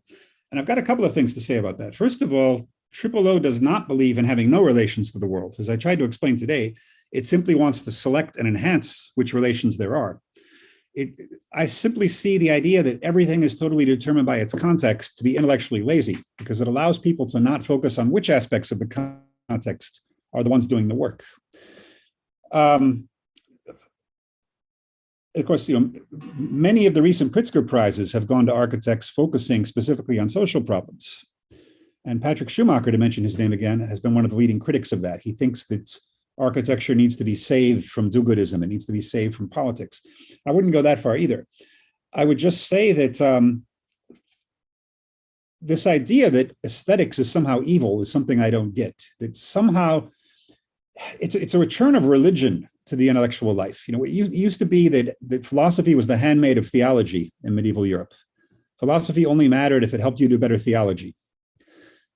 Now we've gotten to the point where either philosophy is only worth it if it is only worth something if it leads to revolution, or in some cases, if it leads to the glorification of science. There are people who think that too, that science is really the ultimate currency of everything, and philosophy is just a handmaid of science, or a handmaid of the political left. And there are a couple of reasons I wouldn't go for that. First of all, I don't think aesthetics means non-engagement. Wasn't it Gary who uttered a swear word and then said that 99% of the built environment is crap? Well, it's bad that 99% of the built environment is crap, if that's true. I think it probably is, that people are not happy living around ugly, poorly designed stuff. And beauty makes your day every time it happens. George Santayana, the Spanish-American philosopher, once said that beauty is a very minor part of philosophy, but a very major part of everyday life. Every day we make aesthetic decisions, starting with our haircut, to what we decide to put on in the morning, to which coffee cup we pull out of the cabinet, to which way we decide to walk or drive to work. I drive a longer way to work because the shorter way is too ugly, for example. I spend a little more on gas just so that I have a nicer drive and can see the skyline of Los Angeles instead of seeing ugly superhighway all the way. And so on and so on. So aesthetic decisions guide many of our most important life decisions. We pay more than we should for this apartment just because it has a view of the Pacific Ocean. And that's what we really wanted. We thought it would make us happy, and it does, to have the Pacific Ocean out our window and the sunlight from the corner. We paid for a corner apartment we couldn't really afford because the sunlight is so great. So aesthetics decisions guide everybody every day. And the idea that as long as there's homeless or as long as people are living in refugee camps, it's immoral somehow to talk about form. It just seems to me a way for people to gain and imagine moral superiority over others. And so I'm suspicious of that. It doesn't mean I believe in a kind of high aesthete approach where we don't think about social problems at all, because obviously we need to, and architecture might be able to play a role in that. Let's not kid ourselves, though. Architecture is probably not going to solve world poverty and war. There are limits to what even architecture can do, let alone philosophy, in terms of solving practical problems. So I mostly regret the moralization that is creeping into every field. In philosophy, what you also see is the idea, as I mentioned, that philosophy should become the handmaid of the political left. And it's somehow assumed, first of all, that there's no value in philosophy that focuses on theoretical conceptual problems. Nobody ever demands that mathematics pave the way to revolution, right? Mathematics is a pure theoretical activity that may have practical applications, but often it doesn't. I mean, that Russian mathematician a decade ago who solved Poincaré's conjecture, the Poincaré conjecture, I doubt that has any practical impact at all on the world or ever will. It's just a pure mathematical problem, but it's a thing of beauty that it was solved. And Fermat's last theorem also, and certain problems in particle physics also won't have practical application to technology, probably. And so some things we just try to learn because they're fascinating and because humans like theorizing. And theorizing somehow helps us see our place in the world better than we would otherwise. The second thing about that attitude that I don't like is that people assume that they know the political truth already. Right? It's generally assumed we know what the political truth is. The political truth is egalitarianism, some form of democracy, some world where people have relatively equal incomes and all countries have equal incomes.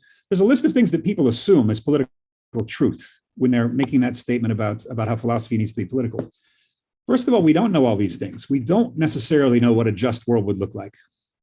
We don't really know if equal incomes for everyone, regardless of efforts, is really justice. Right? There are some obvious injustices around, but I've never heard a convincing case of what justice really is. Socrates couldn't tell us what justice is. He kept asking that. And so I think there's room for philosophy to talk about these issues. There's another thing about modern political theory. Modern political theory works on the left-right model, and so do most of us, right? How far or left or how far right is somebody on the political spectrum? This isn't that old. This goes back to the French Revolution, where you had the left side and the right side of the assembly. And what left and right in politics really means, ultimately, is what do you think about human nature? If you're on the left, you generally think that humans are probably kind or good.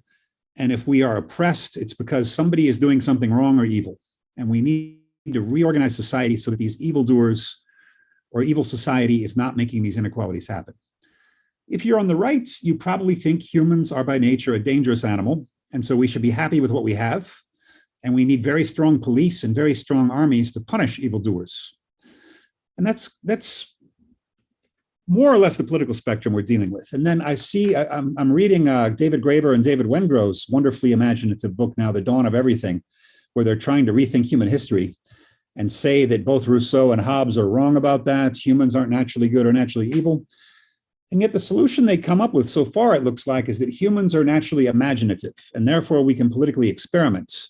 And we don't have to be trapped in a certain kind of political assumption. We can keep inventing new things. I still have a problem with that, as interesting as it is, because all of this assumes that human nature is what politics is about, right? That politics should be grounded on human nature. When actually you find, if you look at human society, that inanimate objects are a huge part of politics. Not that inanimate objects get votes or that they have human rights and that we shouldn't mistreat Coke cans or anything. It's not like that. It's that objects stabilize the human political space. So Bruno Latour and Shirley Strum, the primatologists, wrote a very interesting article in the 1980s where they talked about baboons. And if you watch baboons, the weird thing about them is they are more social than we are. Baboons are constantly watching each other. They're constantly staying close to each other. They're trying to see which baboon is on the top today, which baboon's on the bottom, which baboons are having a love affair, which baboon is massaging this baboon's back. And if the other baboons walk away, every baboon will follow them. No one wants to be away from the other baboons. They have to be part of the society. Humans are not exactly like that. When I wake up every day, I know who I am. I woke up today and knew who I was. I knew my name. I knew my government identification number. I know where I live. I know approximately how much money I have in the bank, not much. I know which city I live in. I know my job. I knew I was giving a lecture today in Istanbul via Zoom. When the kind introduction was made of me, nothing that was said was false. I recognize all those things as being true facts about me. And yet none of that would be true if we were all standing naked in a field together in the Stone Age, right? We are not just humans. Human nature and the nature of my personality and yours and yours and yours is not all that's going on. What's going on is we all have names, identities, nationalities, passports, money, ranks in society. We have all these inanimate things that stabilize human society so that unless there's a crisis, I'm usually not worried about what's going on. I wake up and I assume society will be stable outside my house. But if you're in Ukraine, or if the lira is falling too fast, as I'm sorry was happening recently, you start thinking about the society and are things going right? Do we need to change some things? In good times, that doesn't happen. And even then, when that happens with the currency or with the invasion of Ukraine, you know who your family is, right? And you know what your native language is, and you know your identity, you know your name. So inanimate objects need to be rethought as a crucial element of politics. And that's something that political moralism really doesn't touch on, because political moralism is about demanding that all political facts be seen through the prism of equality. And equality is a great thing. But none of us are fully committed to equality, right? We have certain friends we like to hang out with and certain people we'd never like to see again. You marry one person and not another. You like certain people you meet on the street better than others. You prefer certain countries to others as a tourist. So there is no equality in the absolute sense. There are certain kinds of equality we want to see more of, right? I don't like seeing homeless people on my streets. I think the United States government is doing a horrible job of this problem. Horrible. And my wife from Turkey, she claims there aren't many homeless there other than war refugees. She's very shocked by the number of homeless we have and the fact that we simply tolerate them here. Her view is that in Turkey, it would be a shame for the family, right? And that people would do something to make sure their cousin isn't homeless. Maybe there are some cases where that's not true, but here, America's a country of individuals. And if you become an alcoholic and are homeless, it's kind of your own fault. And maybe your family will help you, maybe they won't. It's a problem with our culture here. So yes, there are some inequalities that are horribly troubling. And certain countries where the situation really makes you cry when you see the way certain people are being oppressed, and there's still human trafficking and rights of women horribly violated in some countries. These things really can make us upset. But that is not enough to say politics is about equality, because there's a lot more going on than that. If it were that easy, we'd just get rid of the bad people and we would have equality. And I'm not exaggerating here. This is what people like Alain Badiou and Jacques Rancière say about politics, more or less. And this is why Bruno Latour made an interesting point, which is that you often learn more about politics from the bad guys. In other words, you can learn more about politics from Machiavelli and Hobbes and Carl Schmitt and these power politics writers because oftentimes people on the political left, even if you agree with them more, even if humane people tend to agree with them more, they tend to just assume they're on the right side of history and that things will eventually work out if good prevails over evil. Whereas people like Machiavelli and Hobbes and Schmitt are maybe a little more clear-sighted about the fact that we're not there, it's not easy to get there, and here are some of the things stopping it from getting there, and here's why violence still occurs. Even go back to Thucydides' History of the Peloponnesian War. What does he say? Wars are fought due to fear, honor, and hope of gain. All right. I'm not one of those people who think that it matters that human nature is fixed, because even if people are still dominated by fear, honor, and hope of gain, that doesn't mean wars have to continue forever. We can set up institutions gradually that might stop wars from happening or stop them from being as bad. But we at least have to realize that wars keep happening for a reason. Anyway, this is, again, a long answer to your question about whether architecture can be engaged. The answer is yes. And the reason for my long elaboration is I think the idea of engagement is probably more complicated than many people like to think. People who make a moralistic critique of architecture or of Tripolo in general are forgetting that form is not without effect on the world. It might not have a direct effect in terms of feeding poor people. Or it might, some architecture can. So making affordable housing, for example, could be a great triumph for an architect. That doesn't mean that's the only thing that is worth doing in architecture, I would say. So that would be my long-winded answer that I hope wasn't too relevant. I have a second question, but can I? Sure, please, if the others are okay with it. Object-oriented ontology gave us an opportunity to engage fiction as an object, right? Fiction can be treated as an object, yes. Yeah, I would like to know if we can use a fiction as somewhat an intangible element for architecture, not necessarily a movie like a story, but a counterfactuality as a fiction. When we don't know whether an event will occur or not, but we're considering that particular event already occurred. So we take that into an account. So can this kind of events have retroactive effect on architectural object and be a part of form? Yes. When we use the tangible elements of architecture and put them together and use this intangible element to somewhat form the architecture. Right. Yes. I've been reading Bernard Tschumi on events recently, and I wouldn't go as far as Tschumi, who treats the events as more important than the objects themselves. Because first of all, as you said, the architect can't predict that. Maybe the architect can help encourage certain kinds of events. But many of the events involving buildings are completely unforeseeable. And just to give one example, if you go to downtown Dallas, Texas in America, you're going to find a rather unimportant grassy hill. And then you're going to find a 5 or 6 story tall building called the Texas School Book Depository, which isn't, might have been torn down by now. It's not an important building, except that this is where the assassination of President Kennedy happens, one of the most tragic events in American history. And so when you go there, there are tourists. There's always tourists. You can go in the building as a tourist and see the window where people say Lee Harvey Oswald fired the gun from and killed President Kennedy. You'll find conspiracy theorists gathered there.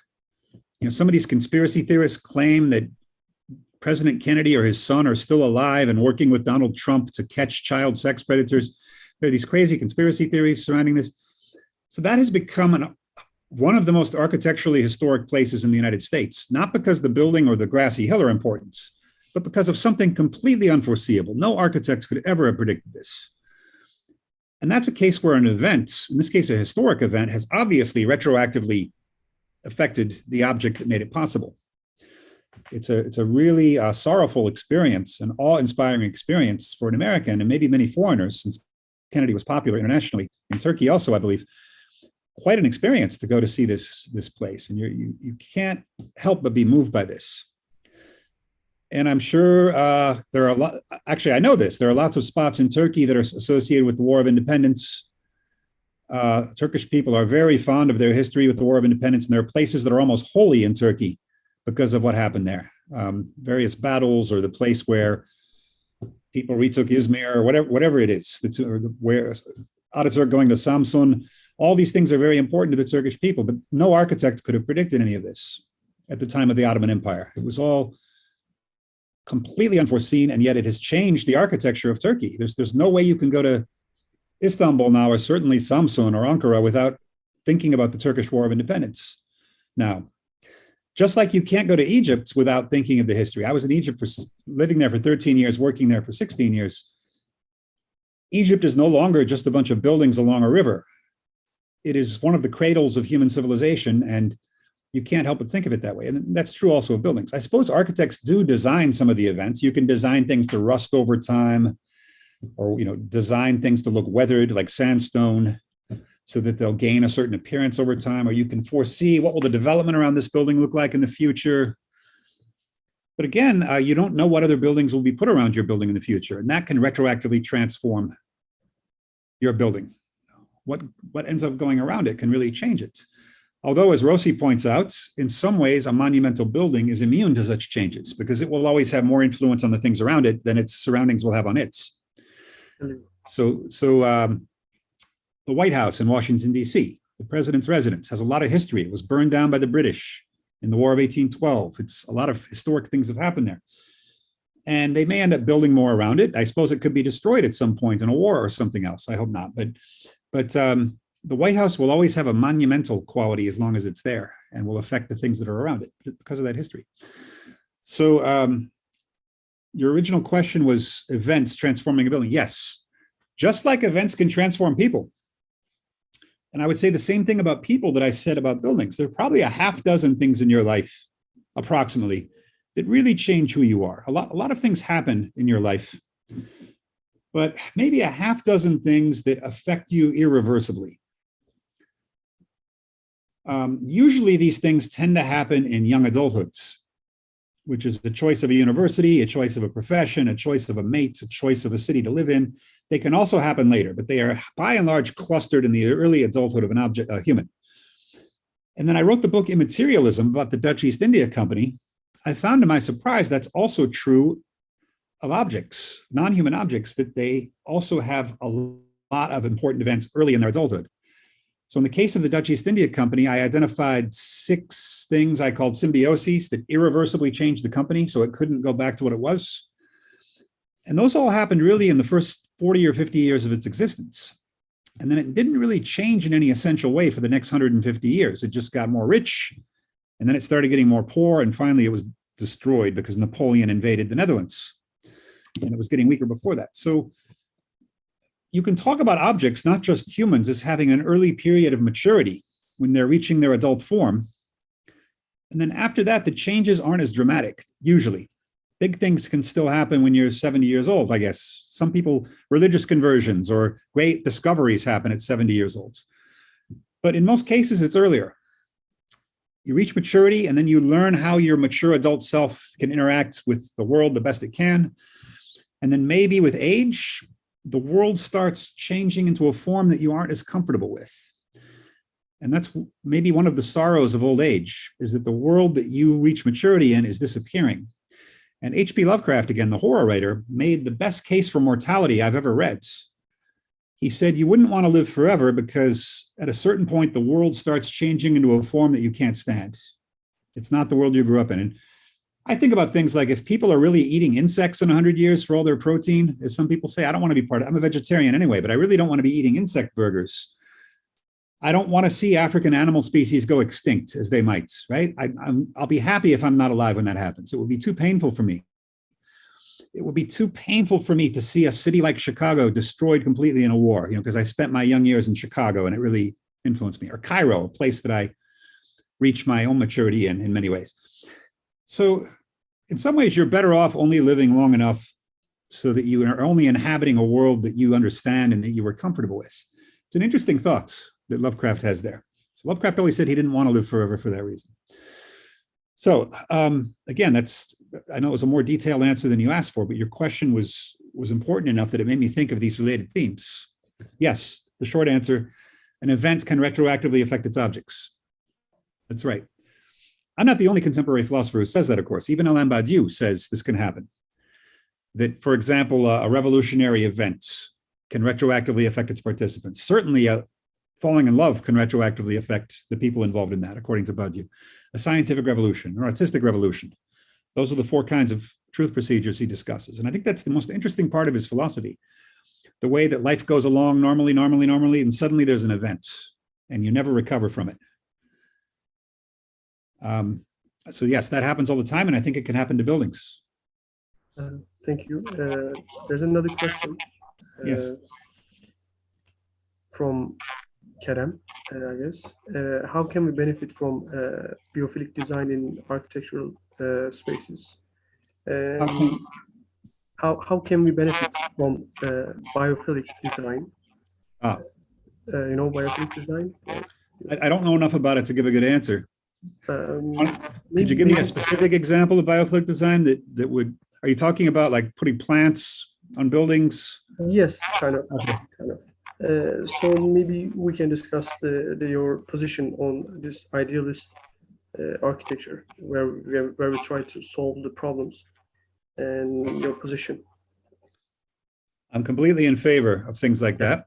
Just like I'm in favor of low carbon footprints and all these things. It just means that we need to rethink. In my book on art, I tried to get us to rethink the art object, that the art object is not just paint and canvas, or it's not just marble. It also involves the human beholder. The human beholder is part of the artwork, just like hydrogen is part of water. You don't get art in a pure form by subtracting humans from it. Well, I think in the same way, we're going to have to see that the building isn't just the stuff that the construction company put in, the building materials.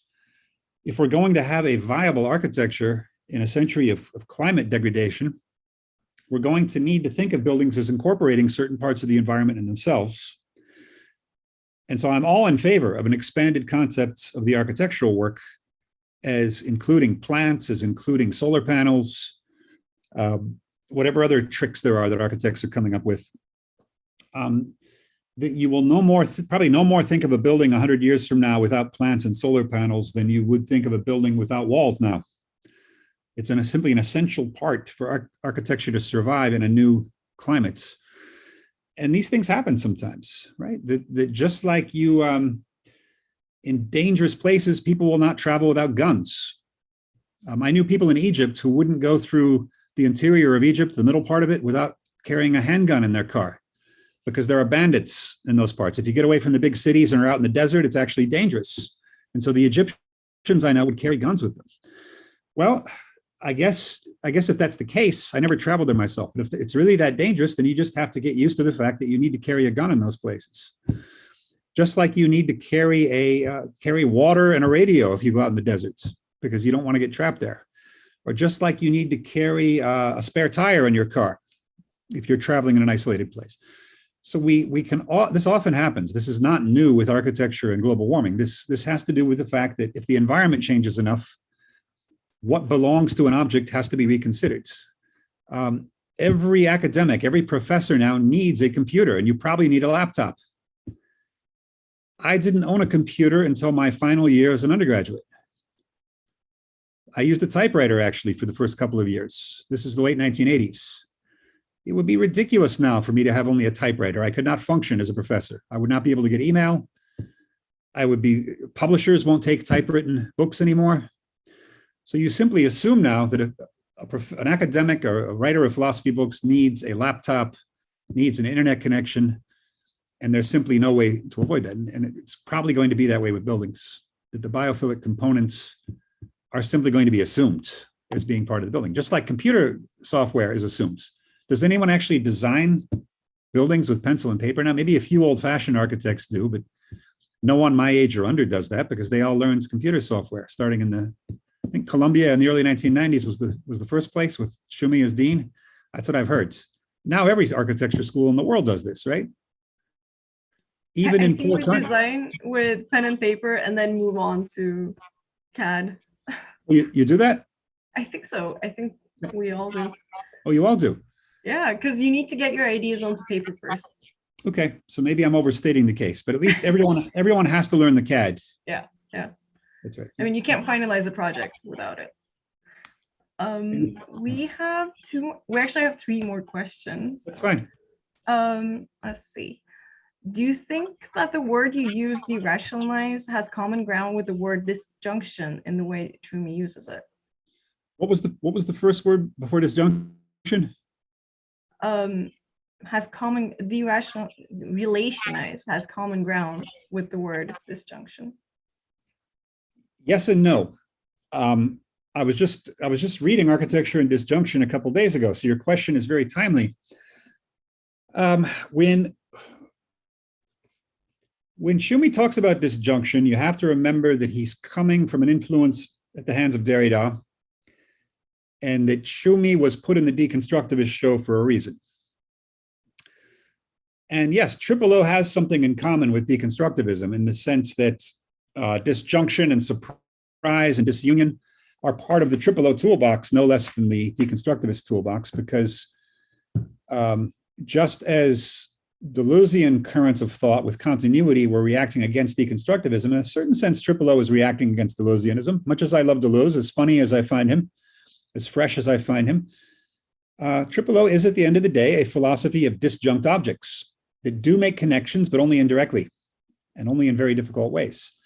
And so that is a common point, not only between O and Schumi, but between O and Derrida. It's a similarity you could find. Here's where the disagreement comes in.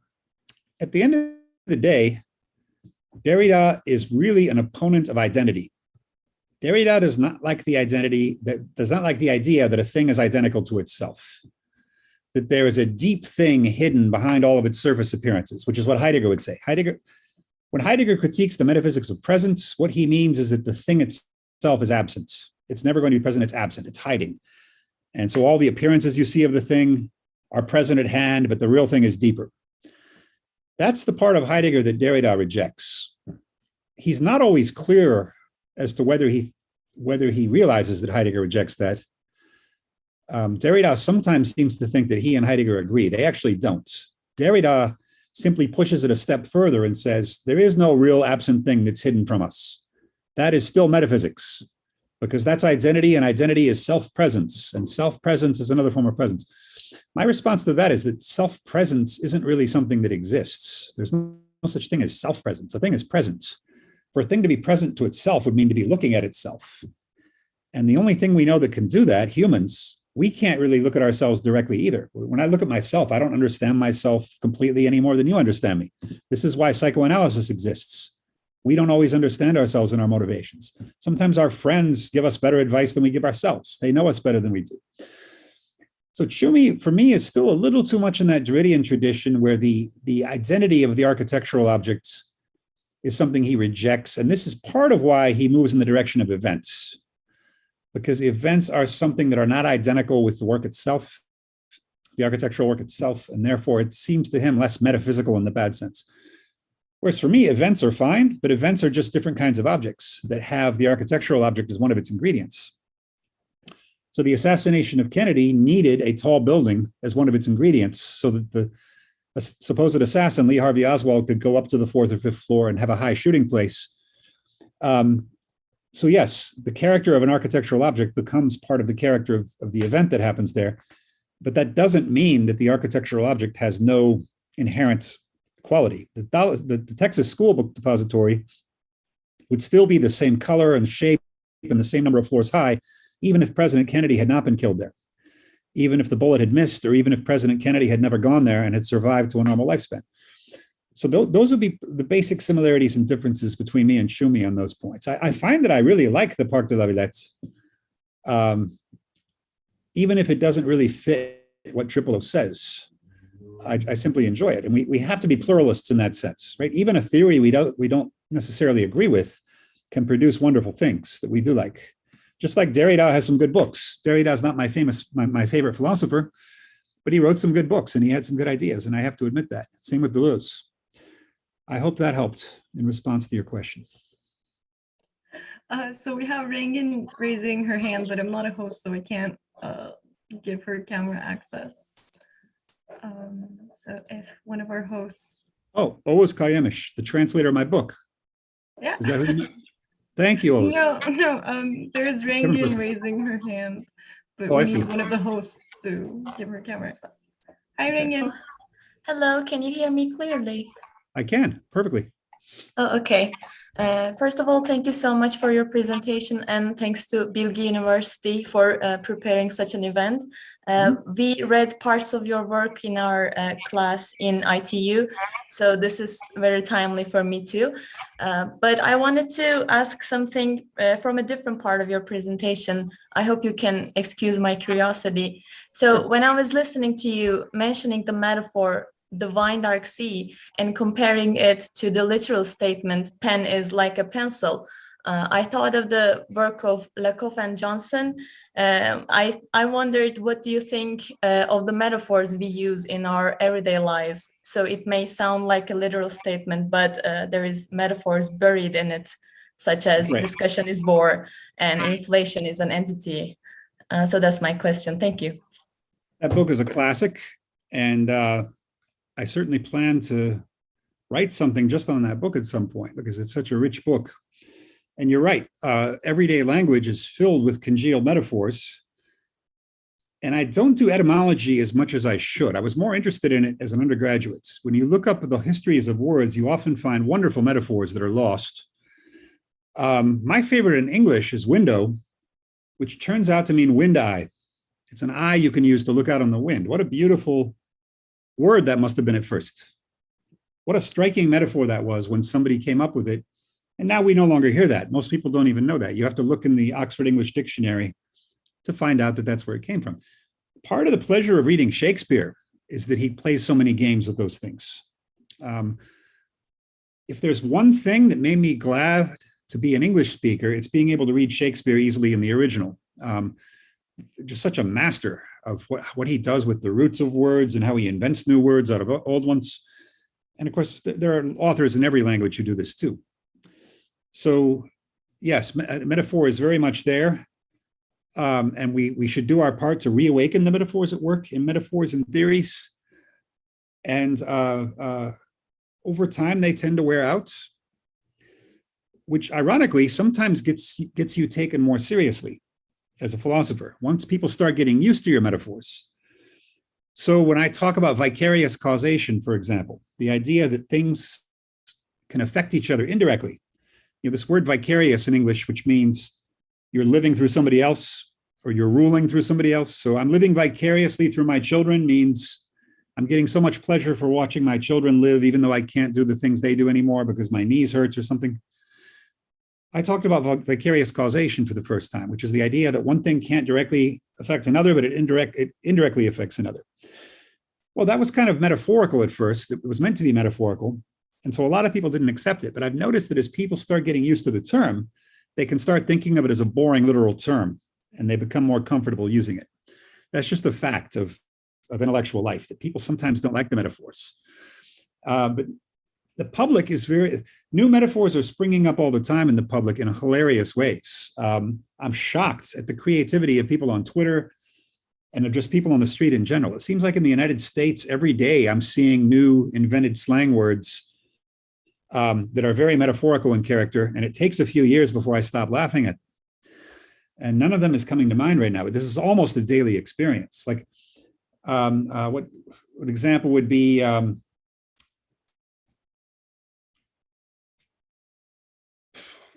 here's one that's a little older. Hamburger, the sandwich, is supposed to be coming from Hamburg, Germany. But people misunderstand it as a burger made out of ham, which it's not. It's made out of beef. And so then you get cheeseburger, and you get bacon burger, and you get onion burger. And so now you can say anything plus burger, and people know what it means. It's supposed to mean a sandwich, but they call that a folk etymology. People accidentally misunderstood hamburger as meaning a burger made out of ham. And so they started inventing other burger words like cheeseburger, even though that's not where the word comes from. And there's a whole lot of examples of that. I'm just not thinking of any of the more contemporary ones right now. But I know there are some. Slacktivist, right? A slacktivist is somebody who's an activist and also a slacker. And now slacktivist is a normal word in English. Everybody knows what it means. I think there were some from COVID too. And now there's one that's been around that I just heard for the first time, which is tanky. Do you know what a tanky is in English? A leftist who still supports violence by governments like the people who supported the Soviet invasion of Hungary in 1956 because they were so Stalinist, those are tankies. And now you find some leftists supporting the invasion of Ukraine because it's against NATO and the United States. And so they'll cheer on Putin, sending in the tanks. That's a tanky. That's a new slang word. Or I don't think it's that new, actually. I think it goes back to the Hungarian Revolution, but I just heard it last week for the first time. Yeah, It's a this is funny the first word, time I'm Noah. hearing of it as well. I mean, People it using doesn't it there. sound new. It doesn't sound new. Yeah, I think it's been known on the left for a while. I didn't hear it till last week for some reason. Sometimes that happens. So yeah. So anyway, yeah, the Metaphors We Live By, that's a very important book, breakthrough book, and I've learned a lot from that. There's also the aspect of metonymy, which I haven't written about. You know, that if metaphor has to do with the resemblance of things, metonymy has to do with the fact that things are simply next to each other. And this is very big in psychoanalysis, because of course, in psychoanalysis, if you have a dream and there's a person in your dream, well, the dream might not be about that person. It might be about the person they work with or about the person who's their sister or brother. So metonymy also becomes important in dreams and in slips of the tongue and things. I just haven't been able to write yet about metonymy in the O context, but I will do that too. I just want to make sure I have Roman Jakobson's linguistics right before I go and make a fool out of myself by saying things that are wrong. So there's more to come on metaphor in O. I think it's one of the most important parts of human civilization that we have. Okay, so we have a few more questions, or last couple of questions. You must be very tired. So. No, I'm happy. I don't have anything to do until 3 hours from now. I have a meeting at school, so I have time. Okay. So Bouquet was raising her hand because I think she's writing her thesis on, I'm not sure, but she can tell you. First of all, thanks for this enlightening speech. One of my references are also object-oriented ontology in my thesis. So in this case, as far as we can say that O analyzes different permutations between object and qualities. Therefore, I would like to know your thoughts on the relation between the thingness and O. I mean, is it possible to discuss the interpretation of the thingness in O? Yes. Thing is a word I would be happy to use also, along with object. Heidegger distinguishes very sharply between thing and object. And some people are thinking of Heidegger. Thing is a good word for Heidegger, object is a bad word for Heidegger. Thing is what the thing really is in its being, whereas object for him is just the way it's reduced by our mind or by technology to something that's just a product or just something present. I use object as a good word, mostly because it's a very common word, and I don't think Heidegger should be allowed to spoil it, but also because I want to draw on the tradition before Heidegger of the Austrian philosophers like Edmund Husserl and Franz Brentano, Alexius Meinong. They always use object in the way similar to what I do. And so I was paying tribute to them mostly. Today, there's also something in literary theory called thing theory, which Bill Brown is the originator of. And I like what they're doing, but it's a little bit different because when they think of thing theory, they're thinking more of the way that objects resist humans. That humans can't just make objects do anything they want. And so a thing has its own life. My only objection to that is that objects also do things to each other. There doesn't always have to be a human there. I mean, yes, there needs to be a human there for art and architecture, I say, but there doesn't need to be a human there when fire burns cotton, which is the great example from medieval Islamic philosophy. They always like talking about when fire burns cotton, it's actually God burning the cotton, it's not the fire burning the cotton. So at least they were raising the question of object-object interactions, which is something that modern Western philosophy does a horrible job on, because modern Western philosophy is about the idea that everything is an appearance for humans and that we can't talk about anything that doesn't appear to humans. And if you do that, you're being dogmatic. You're not really doing philosophy. You're doing mysticism. We can only talk about the way things appear to the human minds. And part of what O, and then as a result of that, they say, well, so if we want to talk about object-object relations, scientists should do that. And scientists are doing a great job. They're so amazing. They're discovering so many things with practical applications and great knowledge. So philosophy should just talk about the thought-world relation. How is it that the world must appear to humans? And this is already Descartes, but it's of course Kant who really solidified this. So object-object relations are at the heart of O. Whether or not object-object relations To what extent those become relevant to architecture is a different question, because architecture, I've already said, needs a human ingredient, maybe even more than visual art does, because visual art doesn't even need a use, whereas architecture in some way does, or else it becomes sculpture. There might still be room for talking about object-object relations in architecture too. I just haven't been able to think about that as much yet. So yeah, thingness is a word I'd be happy to use. I just don't want to exclude the word objects. And now that you mention that, that gives me a good chance to answer in passing Erdem Unger's question from the chat, who says it might be a stupid question, but are noumenon and das Ding an sich the same thing? Not a stupid question at all. I and most readers of Kant say yes, right? The thing in itself is the thing you can think but not know. And the noumenon means the same thing in Greek that das Ding an sich means in German. There are some Kant scholars who will say no. For example, I had a PhD student a few years ago who wrote on Kant, who said they're very different, and he had some scholars backing him up. I think most people will tell you in philosophy that you can use them interchangeably. There's another term that's not interchangeable with it, though, and that's transcendental object equals X. You'll see that in Kant's Critique of Pure Reason too. That's something different. Transcendental object equals X means the object of, insofar as it's an empty form of thought. The fact that I see an object in my mind, like let's say I'm hallucinating something, like a monster, that monster can be called a transcendental object equals X because it's an object there in my mind, but it's not really a thing in itself because there's no monster there. There's nothing behind the appearance. So that's the only thing you have to be careful about is not using transcendental object equals X. You can pretty much use Ding an sich and noumenon interchangeably unless you have a specific interpretation of Kant's that disallows that. And as I mentioned, some people do, but I don't hear that too often. So just so I could answer two questions at once. And Buket, I hope I answered your question about things. We have Şebnem Yılmaz raising her hand. Okay. Hi, hello. Thank you so much, Graham. It was really inspiring and, also very, intriguing to follow all the points with you. But still, I have just one question in my mind which I think kind of strikes to a very vital point about your philosophy too.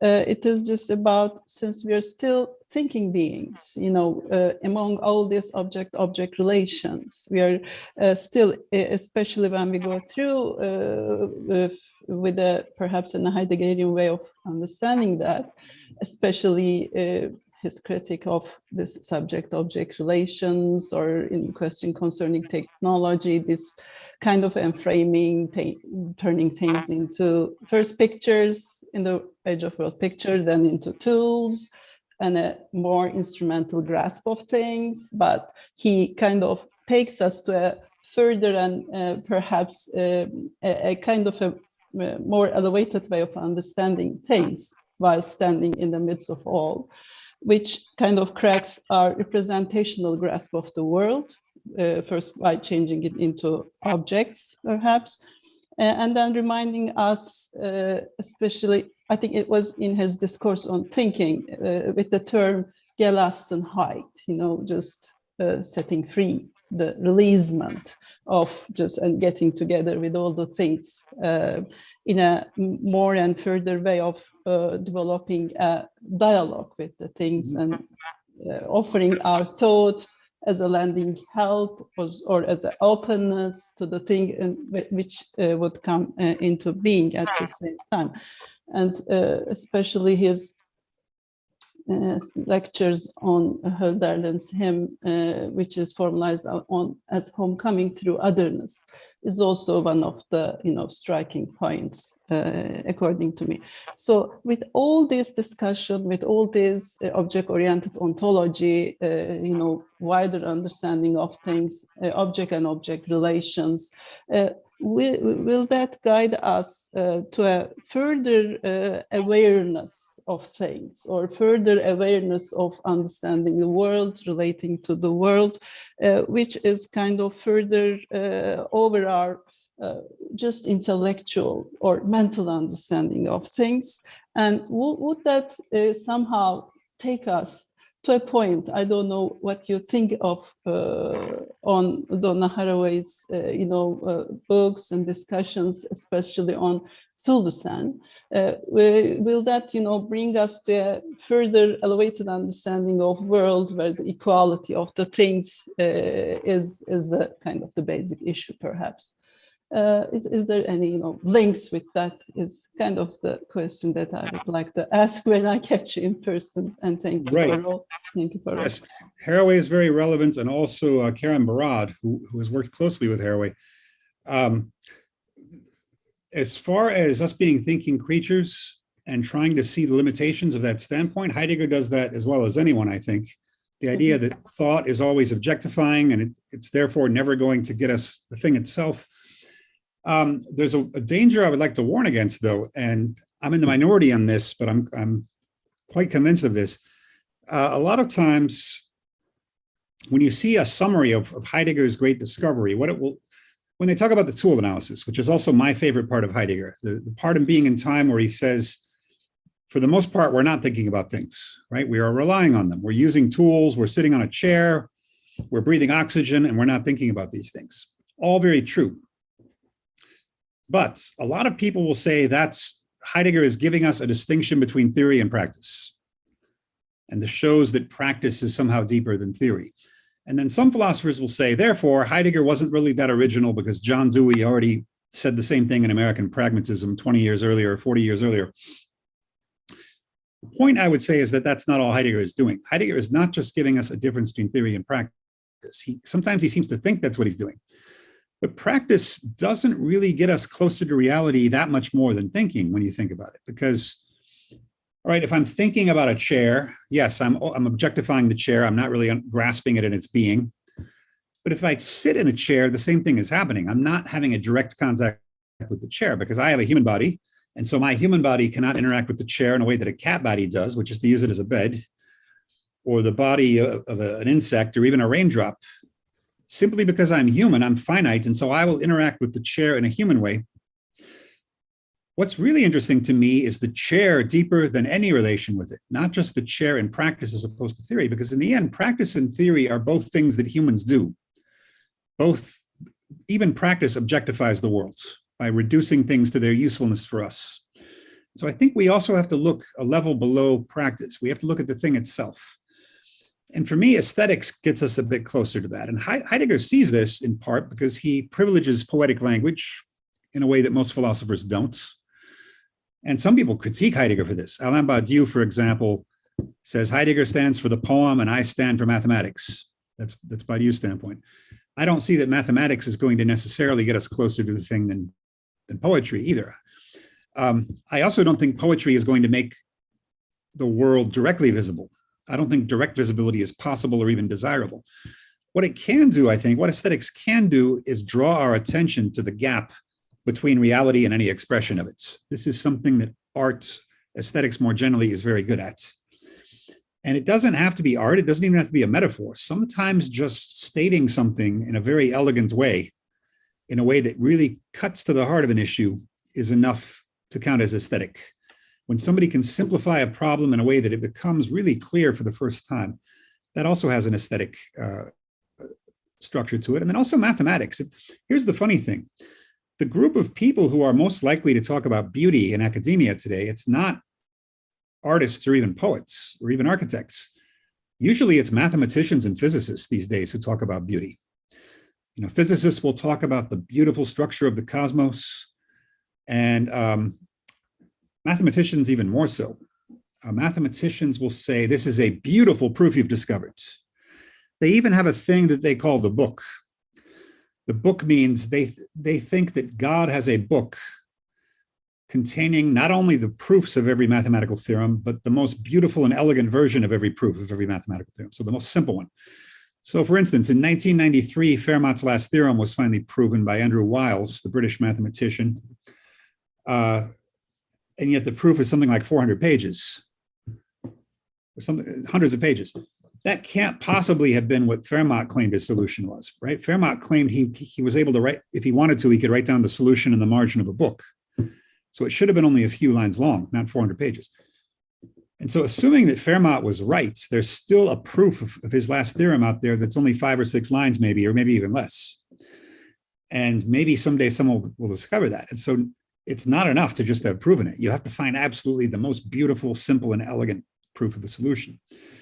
Whereas usually I don't find artists and architects talking about beauty. They seem embarrassed to use that word. It seems to be an old-fashioned word to many of them. Artists in particular don't seem to be striving for beauty much of the time. Unless it's like crafts, right? Somebody who's doing a craft in a village or something, they're often making beautiful things. But more often than not, you're going to have an artist doing something now like putting a dead shark in a tank of formaldehyde, Damien Hirst, or the worst one he did, putting a dead cow inside an art gallery with an open window so flies would come in and be electrocuted by the electrical wires on the.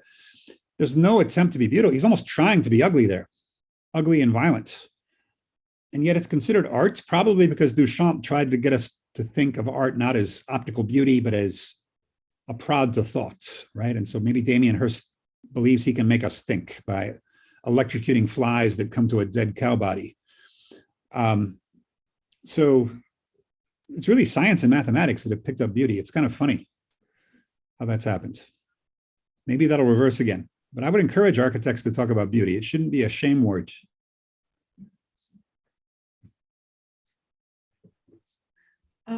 So I was going to ask the question from Dennis Chitin, but your last answer actually connects really well to Rengin's follow-up question. Since even when we speak with literal statements, there are metaphors buried in it, such as ontological metaphors, etc. And what does this say to us about beauty? If we think and speak with metaphors, where does the literal start? Where does the what start? Literal start. Let's say, when does the literal end? The literal ends for Triple O when the object is split from its qualities. And that doesn't mean that the same metaphor works for everybody, or that the wine dark sea might be very boring to some readers. It's a very good one for many other readers. When it's boring for readers, that's because they can't really escape the literalism of it. Somehow it never quite become metaphorical or aesthetic for them. They hear wine dark sea and they think, all right, the sea's the same color as the wine, big deal. Or they see something and they say, this isn't really beautiful. I don't see why people think this is beautiful. Well, so the non-literal begins, or the literal ends, when there's a separation between an object and its qualities. So there's a very clear definition in Triple O for the difference between the literal and the metaphorical. Derrida tries to claim there's no difference, because Derrida tries to claim there's no such thing as the literal. Because Derrida defines the literal as meaning that the thing becomes directly present before your eyes. And he says that's impossible. I agree with him, that's impossible. But I don't think that's what the literal means. I think the literal is what you get when an object is identified with a bundle of qualities, as David Hume calls it in his philosophy. An apple is really just red, round, hard, juicy, cold, and sweet. That's all it means. Well, that's what we usually think in everyday life when we're eating an apple. But let's imagine you see an especially beautiful apple, a beautiful sample of an apple, or an apple tastes incredible.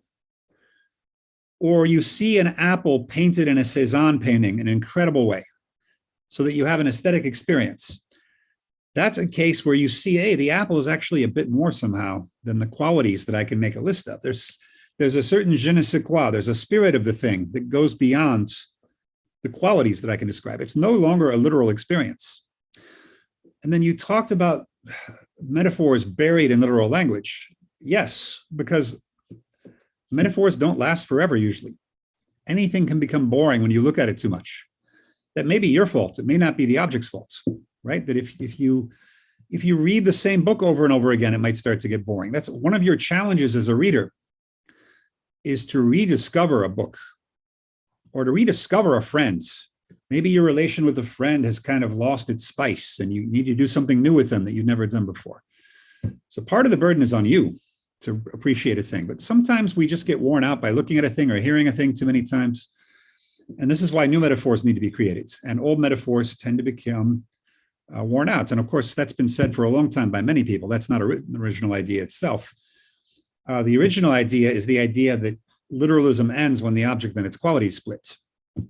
Because most philosophy has been literalism, right? Most philosophy has been about knowledge. And knowledge of a thing means knowing knowing all the qualities it has. Whereas triple O is about saying knowledge is important, right? Don't look down on knowledge. Don't have contempt for knowledge. But knowledge is not the only kind of human cognition. It's just one part of human cognition. It's the part we teach most in school because it's the easiest to teach. It's harder to teach taste and aesthetics and the sense of the background. But even in science, you need that sometimes. I remember that there's this famous article I read as an undergraduate about the biologist Agassiz at Harvard in the 19th century. And Agassiz, on the first day of class, I don't know if you've ever heard this, would give his students a fish and say, there's something about this fish you have to find, and you have to keep studying this fish until you find it. And so the students just do everything they can to measure the fish. They're weighing the fish, they're measuring how long it is, they're classifying its species, they're opening its mouth and seeing what it ate last. They're putting it in different kinds of liquid and seeing if it floats. And whatever they do, Professor Agassiz says, no, that's not it. I'm looking for something else. Keep looking, keep looking. And as I recall, it took a whole semester usually for these students. And on the last day of the semester, one of the students became very frustrated and said, do you mean the fish is symmetrical? And he said, yes, that's it. That's what I was trying to get you to find. The fish is symmetrical. It's the same on the left side and the right side. So that's another example of a background fact about a fish that you don't take to be interesting, but it is very interesting. There's no reason fish have to be symmetrical, right? Fish could be asymmetrical, but you wouldn't usually consider symmetry to be a quality that belongs to the fish because it's right there in front of you and so obvious that you don't think about it. And that's another kind of thing that isn't really a knowledge most of the time, but it's something cognitively interesting. It's in the background of all of our knowledge. And when you think of these things sometimes, it can be very interesting. I remember a couple of years ago, and maybe I'm just discovering the obvious, I realized a few years ago when I was trying to do work outside, academic work outside, I realized for the first time in my life that paper makes no sense without architecture. Paper is dependent on architecture because if you try to use paper outside, even if it's not that windy, it's blowing all over the place. It's impossible to have paper outside unless it's really clamped down on a clipboard. To use paper effectively, you need to be inside. You need to be inside of a building, or else it's just going to blow everywhere. And that was a big insight for me. I'd never thought of that until I was, over 50 years old. Wow, that technology, paper, is actually dependent on another technology, which is architecture. I just never thought of it. Maybe others had. So these kinds of insights happen quite a lot in a lifetime. Background things, not just aesthetic things. Immanuel Kant's whole philosophy is about stating the obvious, that all human experience happens in space and time, and all human experience presupposes cause and effects, not randomness. No one had ever said that before, and it's completely obvious. But you cannot imagine human experience with 7 dimensions of space. You cannot imagine human experience where time goes backwards. And you cannot imagine human experience where stuff happens randomly. But Kant was the first to put those in words, and it changed philosophy. So that's a part of human cognition too, noticing the obvious. Thank you. So sure. We have, somebody is raising their hand. But I'm going to go to Dennis Chitta's question because they've been waiting. What do you think about the approaches of it is me and it is mine in subject-object relations?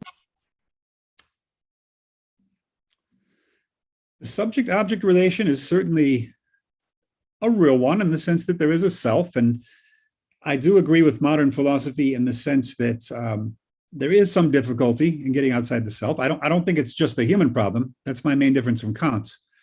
I think inanimate objects have a hard time getting outside each other. But I would add this twist. And this comes from Peter Sloterdijk. And I think some architects read Sloterdijk, German philosopher. Peter Sloterdijk points out that, yes, the universe is made of bubbles. Things are self-contained. And yet, these bubbles are not made of one thing. They're made of two.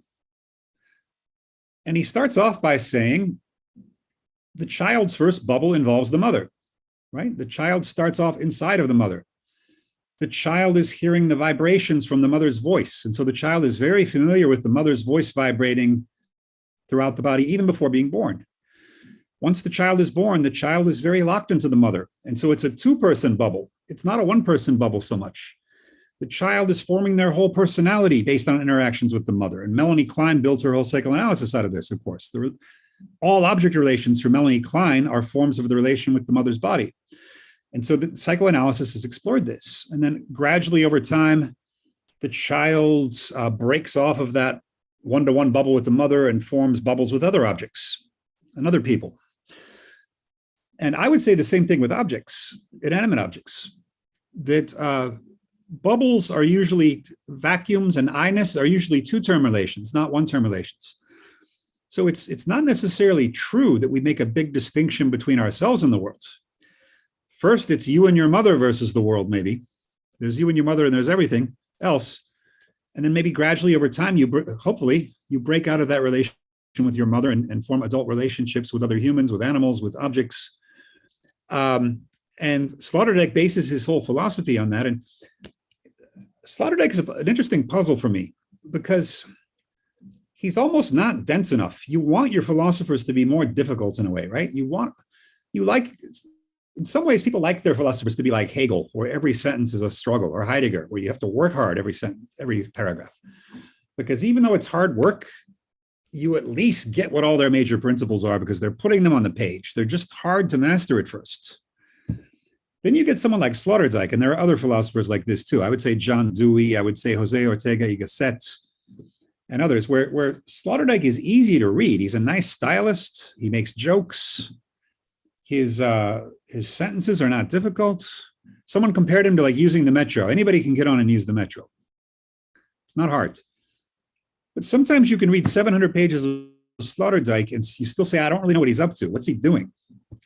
And I think in the case of his book Spheres, you have to get to volume 3 to really get the full impact of the book. And that's where you're saying that basically he's saying the world is a foam, and a foam is made up of a bunch of interconnected bubbles.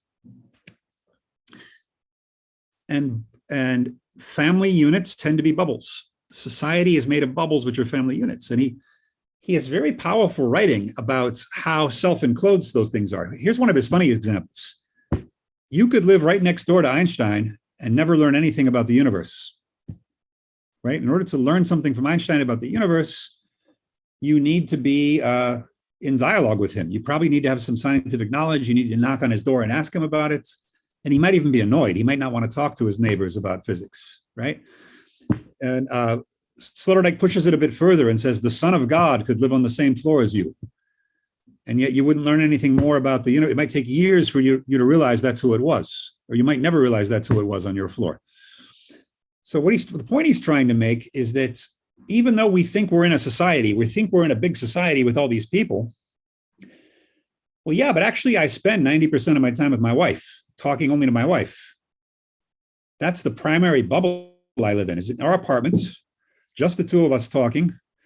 And once in a while I go to work, or once in a while I go out to socialize, or once in a while I call my friend or lecture to you.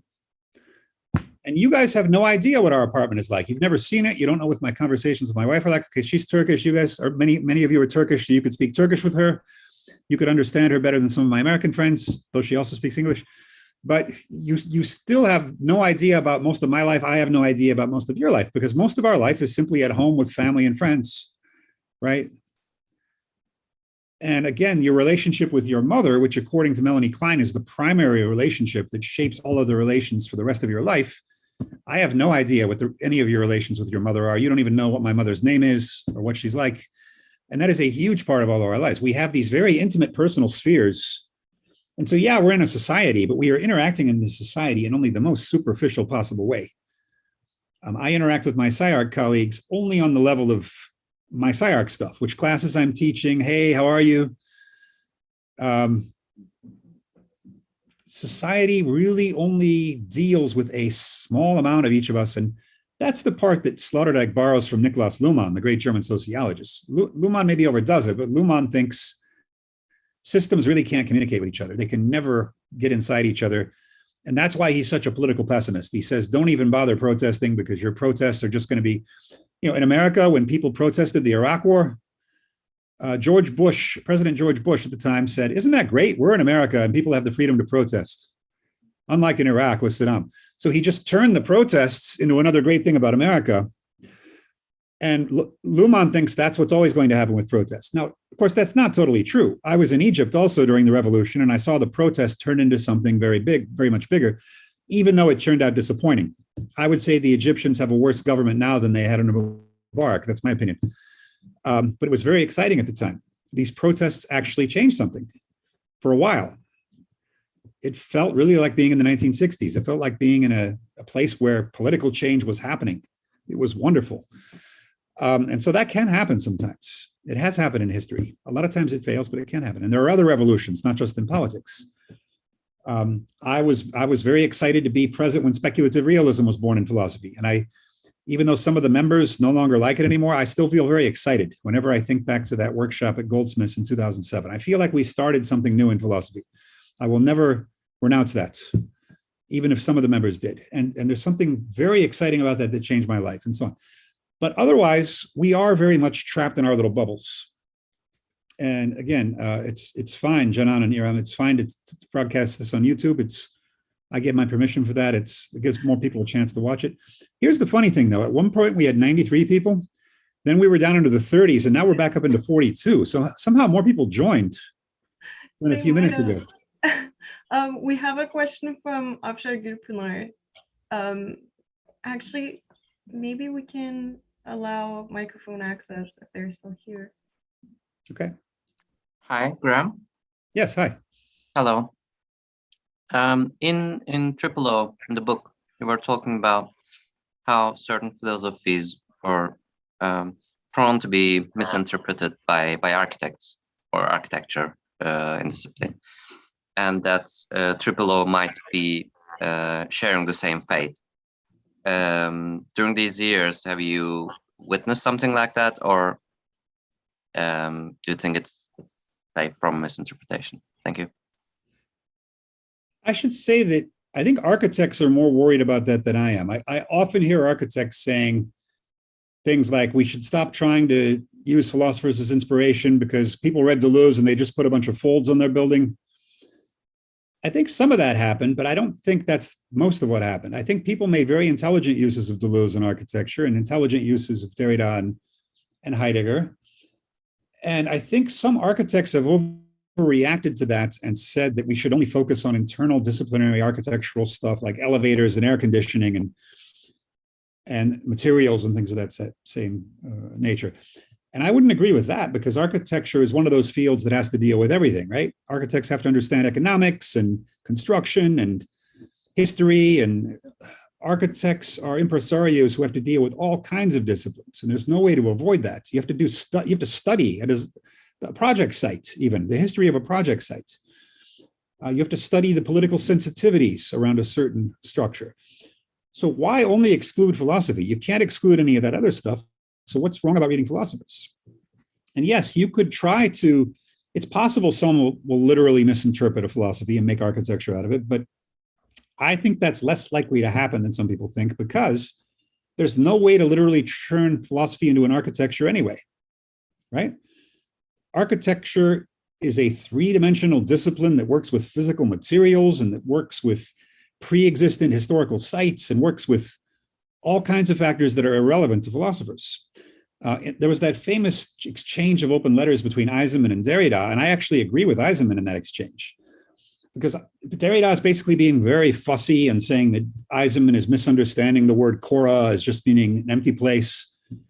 And I thought Eisenman's response was fair, which is just, look, I'm an architect. I have to build something that won't collapse. I can't play all these word games forever like you do with books. I have to work with certain constraints. And I think that's true. And I think because of that reason, there is no danger of making an architectural work that literally mirrors Derrida's Cora, because you can't literally embody the Cora in architecture for the same reason Eisenman told Derrida. And I don't think you can say that deconstructivist architecture is literally Derridian. It has some similarities, but of course, deconstructivist architecture does have also a link with Russian constructivism that Derrida does not have. And Deleuzian architecture also has connections with other architectural problems that Deleuze doesn't have. And the same with Heidegger, right? I mean, Heidegger talks about the hiddenness of being. In some sense, phenomenological architecture doesn't do that at all. Phenomenological architecture is focused on the surface. It's focused on the human experience. There's not often anything ominous or hidden in a work by Peter Zumthor. There's beautiful sunlight and beautiful stone and beautiful wood. which is part of Heidegger too, but the hiddenness really isn't there. The hiddenness is almost more there in Eisenman with the monument to the murdered Jews of Europe, the ominous cubes in central Berlin. That's almost more Heideggerian for me, even though you associate him with Derrida. In the case of Triple O, it's mostly the critics of Triple O who have accused architects of misreading it. So some people will attack Tom Wiscombe, for example, and say he's just trying to make hidden and mysterious things because Graham Harman says so. And so Tom Wiscombe is just following. No, I mean, because for one thing, raising a building on a plinth, I mean, even Mies was doing that. Tom is just rediscovering something from within architecture that I didn't invent. I didn't even think of it.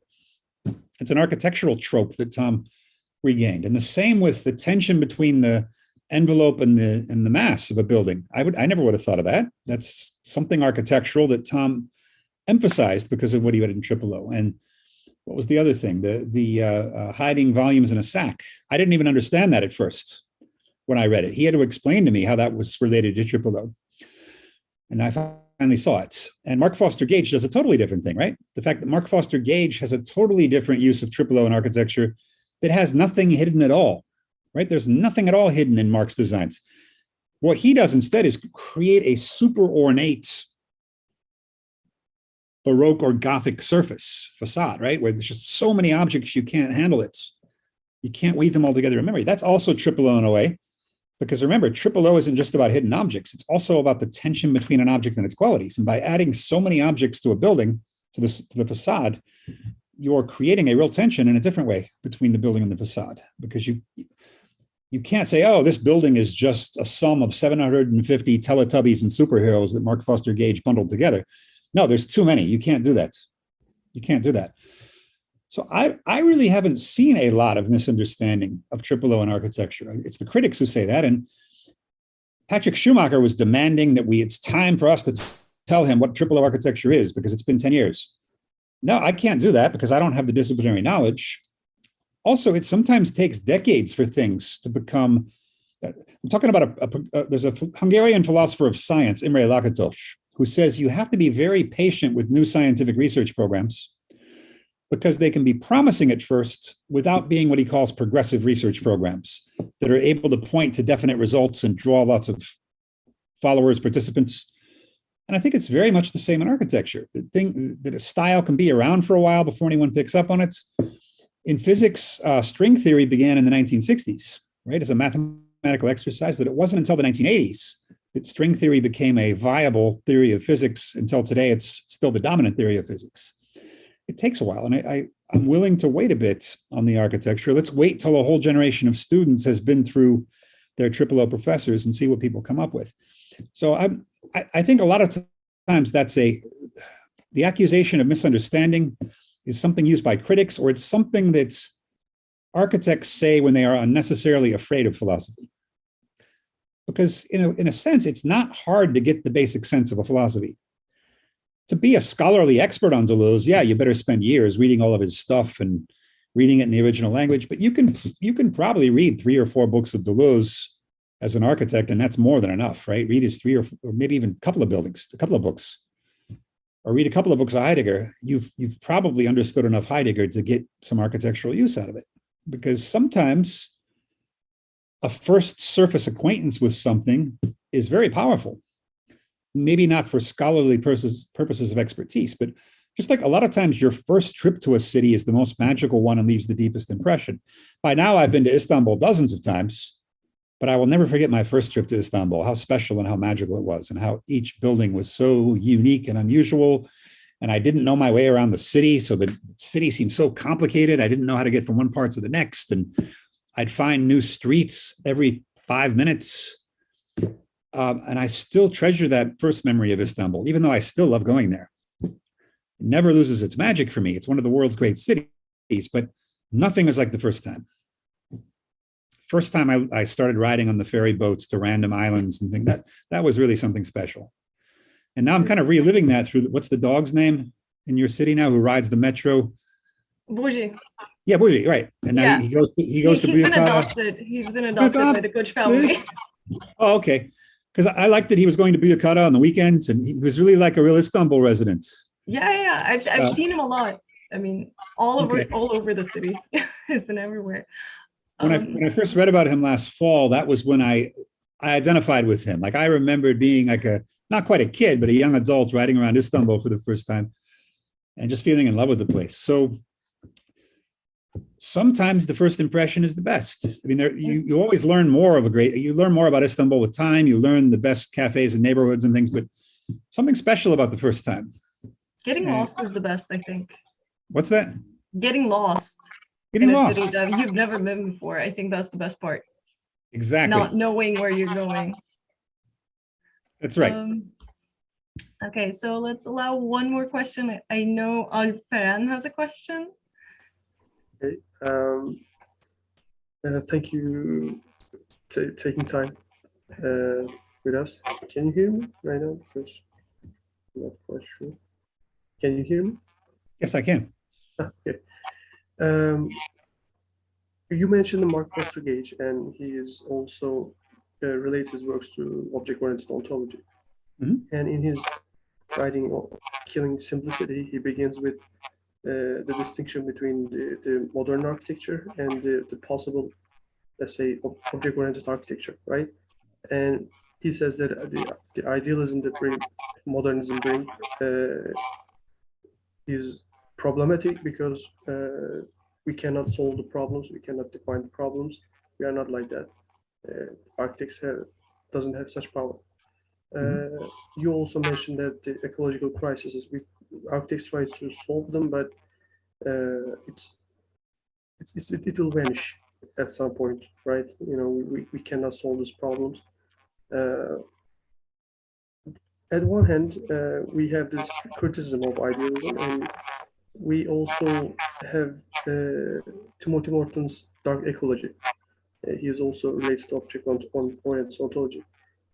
So my point is there somewhat possible to have dark ecological architecture where we use Timothy Morton's definition of nature, definition of ecology, because he's not using the ecology the way we use, because in his book Dark Ecology, it's more like a description of end of the world, right? Yes. You know, it's more like a counterfactual. So my point is, can we have some sort of ecological architecture that doesn't try to solve, but somewhat emphasizes our relation to the world, that we are not in the middle of the everything. Right. Modernism, obviously means different things in different fields, and it starts at different times in different fields. So modernism in philosophy starts with Descartes in the 1630s, whereas, of course, modern architecture, you think maybe of the very end of the 1800s for some of the forerunners, but it's early 20th century thing. But what modernism always means, at minimum, is the idea that you tear things down and rebuild them in the form of an idea. You try to plan things from scratch and not just keep the accidents of historical things that were there before people were thinking clearly, right? And that's what Descartes tried to do. Forget all these subtle complexities of medieval scholastic philosophy, of the Catholic priests who were following Aristotle, and just restart philosophy from the ground up. And there's a bit of that in modern architecture, more than a bit of that in modern architecture. Last night I was reading Walter Gropius. And though, of course, he's very important, probably one of the three most important figures in modern architecture, parts of his book sound a bit dated now, because parts of his book sound like naive idealism, that we don't need ornament, we should just try to rebuild the forms of life in terms of our actual needs. It sounds like a naive functionalism. And he puts up nice examples of modern buildings in Vienna, like Wagner's and Loss's buildings. And you can see those are still very powerful, how radical they must have been at the time. And even now, they look wonderful. But then what happened in architecture, you all know better than I do, that especially in the 1960s, people started pushing back on that. People started trying to regain an importance of the sense of history. And some people think that went too far in the 70s with historical postmodernism going too far. But certainly there was a lesson learned there that tearing everything down and rebuilding it in terms of a perfect idea is not necessarily feasible. And that's probably the root form of modernism in just about any fields. that you're breaking everything down to its most basic elements. And that's why modernism often shocks the public, because the public tends to like historical familiar stuff. Okay. Now, what you're probably seeing in Morton's dark ecology, as well as in my triple O, is the influence of Bruno Latour, who is the most important living philosopher for all of us. Latour, of course, has his own critique of modernism that's a little more specific than what I just said. Latour thinks modernism is really about the idea that you have the world and you have thoughts, and you need to separate those two. And mixing them is always a terrible idea. And moderns are smarter than pre-moderns because moderns know that you can't project human things onto nature and you can't project natural things onto humans. So nature, I'll say nature is just wild and works by mechanical laws and is heartless and pitiless, whereas humans have no nature and are not caused by any laws, and human values are just arbitrary. We decide them for ourselves. That's kind of the modern version, right? So there's one kind of thing. Aristotle thought there were two kinds of physics, one for the earth and one for the sky. Moderns, in a way, are doing two kinds of philosophy. There's one for humans and one for the outer world, which is science. So Triple O's way of following in Latour's footsteps and expanding this critique, and Morton's way also, in a sense, is to say that, in part, that humans and things are very entangled. You can't always say where one starts and the other stops. Many of the things, like, I'm not wearing my glasses now, but I usually do. Some of you are wearing glasses. I can't drive without my glasses. Are the glasses part of nature or part of culture? Well, they're part of culture, but I can't really function as a natural human without them anymore. No one's going to go outside of their house without clothes anymore. Clothes are part of expected human nature now, just like glasses for people who need them, or pacemakers for people who have heart problems, or cars if you live in Los Angeles, right? So only, some people in Los Angeles have no cars and have to use the bus, but I would hate to be in that position. New York is a good city not to have a car. Los Angeles is a great city to have a car. You have to have a car in Los Angeles. It's the opposite of New York. Public transportation is slow and not as common as in New York. So breaking down the nature culture thing is one distinction. For me and Morton, unlike for Latour, hiddenness is an important part of breaking away from modernity, because for us, modernity is also the era of knowledge. The era where if you don't have knowledge, then you're just waving your hands mindlessly and we don't want to hear what you have to say. There's knowledge and then there's nothing else. If you can't make something into a science, it's not worth knowing. It's just sloppy guesses. That's the modern view. Whereas we have all kinds of knowledge that aren't quite science, right? We have practices. We have traditional folk things like folk medicine that aren't completely useless. Maybe they can't pass scientific tests, but some herbal remedies work better than modern medicine. I know that I had stomach problems in my mid-20s that were so severe that I had to get $100,000 worth of medical tests. Luckily, I had health insurance. It would have been $100,000 if I didn't. Didn't do anything for me. Then I went and did acupuncture for 3 weeks and it was solved forever. How did that happen? I don't know, but acupuncture works, at least for me. Acupuncture works, and it maybe isn't proven scientifically to work, but it's proven for me to work. So there are things like that. There are non-modern practices that obviously work, that maybe science frowns on. I don't like it when people go so far as to ignore science on COVID and start coming up with crazy treatments for it, but there's a place for stuff that isn't accepted by modern science sometimes. Latour doesn't like it because Latour doesn't like the idea of anything hidden. Latour thinks all you have to do is break down a scientific theory into all the other actors that made the scientific theory possible. So you replace the scientific theory as a black box with all the different discoveries and people who had to go together to put it together. Whereas Morton and I think, are more sympathetic to the idea that there is something hidden. There is something you can't quite get at. Some historians would say that's just the difference between the French and the Germanic peoples, right? That this is Hippolyte Taine, the French literary critic in the 19th century, says basically the English and the Germans, who are the same people, are romantics. They like things to be mysterious and hidden. English gardens are wild and untamed. And of course, Morton and I, both being Anglophones, are coming out of that, whereas the French like things to be mathematizable and like things to be elegant and simple and intelligible. So maybe it just about boils down to a national difference. But Latour is really suspicious of the idea of anything hidden and unknowable. Whereas Morton and I think that's essential, that we need to have unknowable ingredients in architecture and philosophy and ecology. Because if we don't, if we exaggerate and say everything's knowable, problems are going to happen. And that would be more my critique of modernism than Latour's. I think Latour's is also accurate. So I hope that was helpful. Duncan just had a question, but I think that answered his question as well. So maybe we're approaching the 3-hour mark, so maybe we can close it up.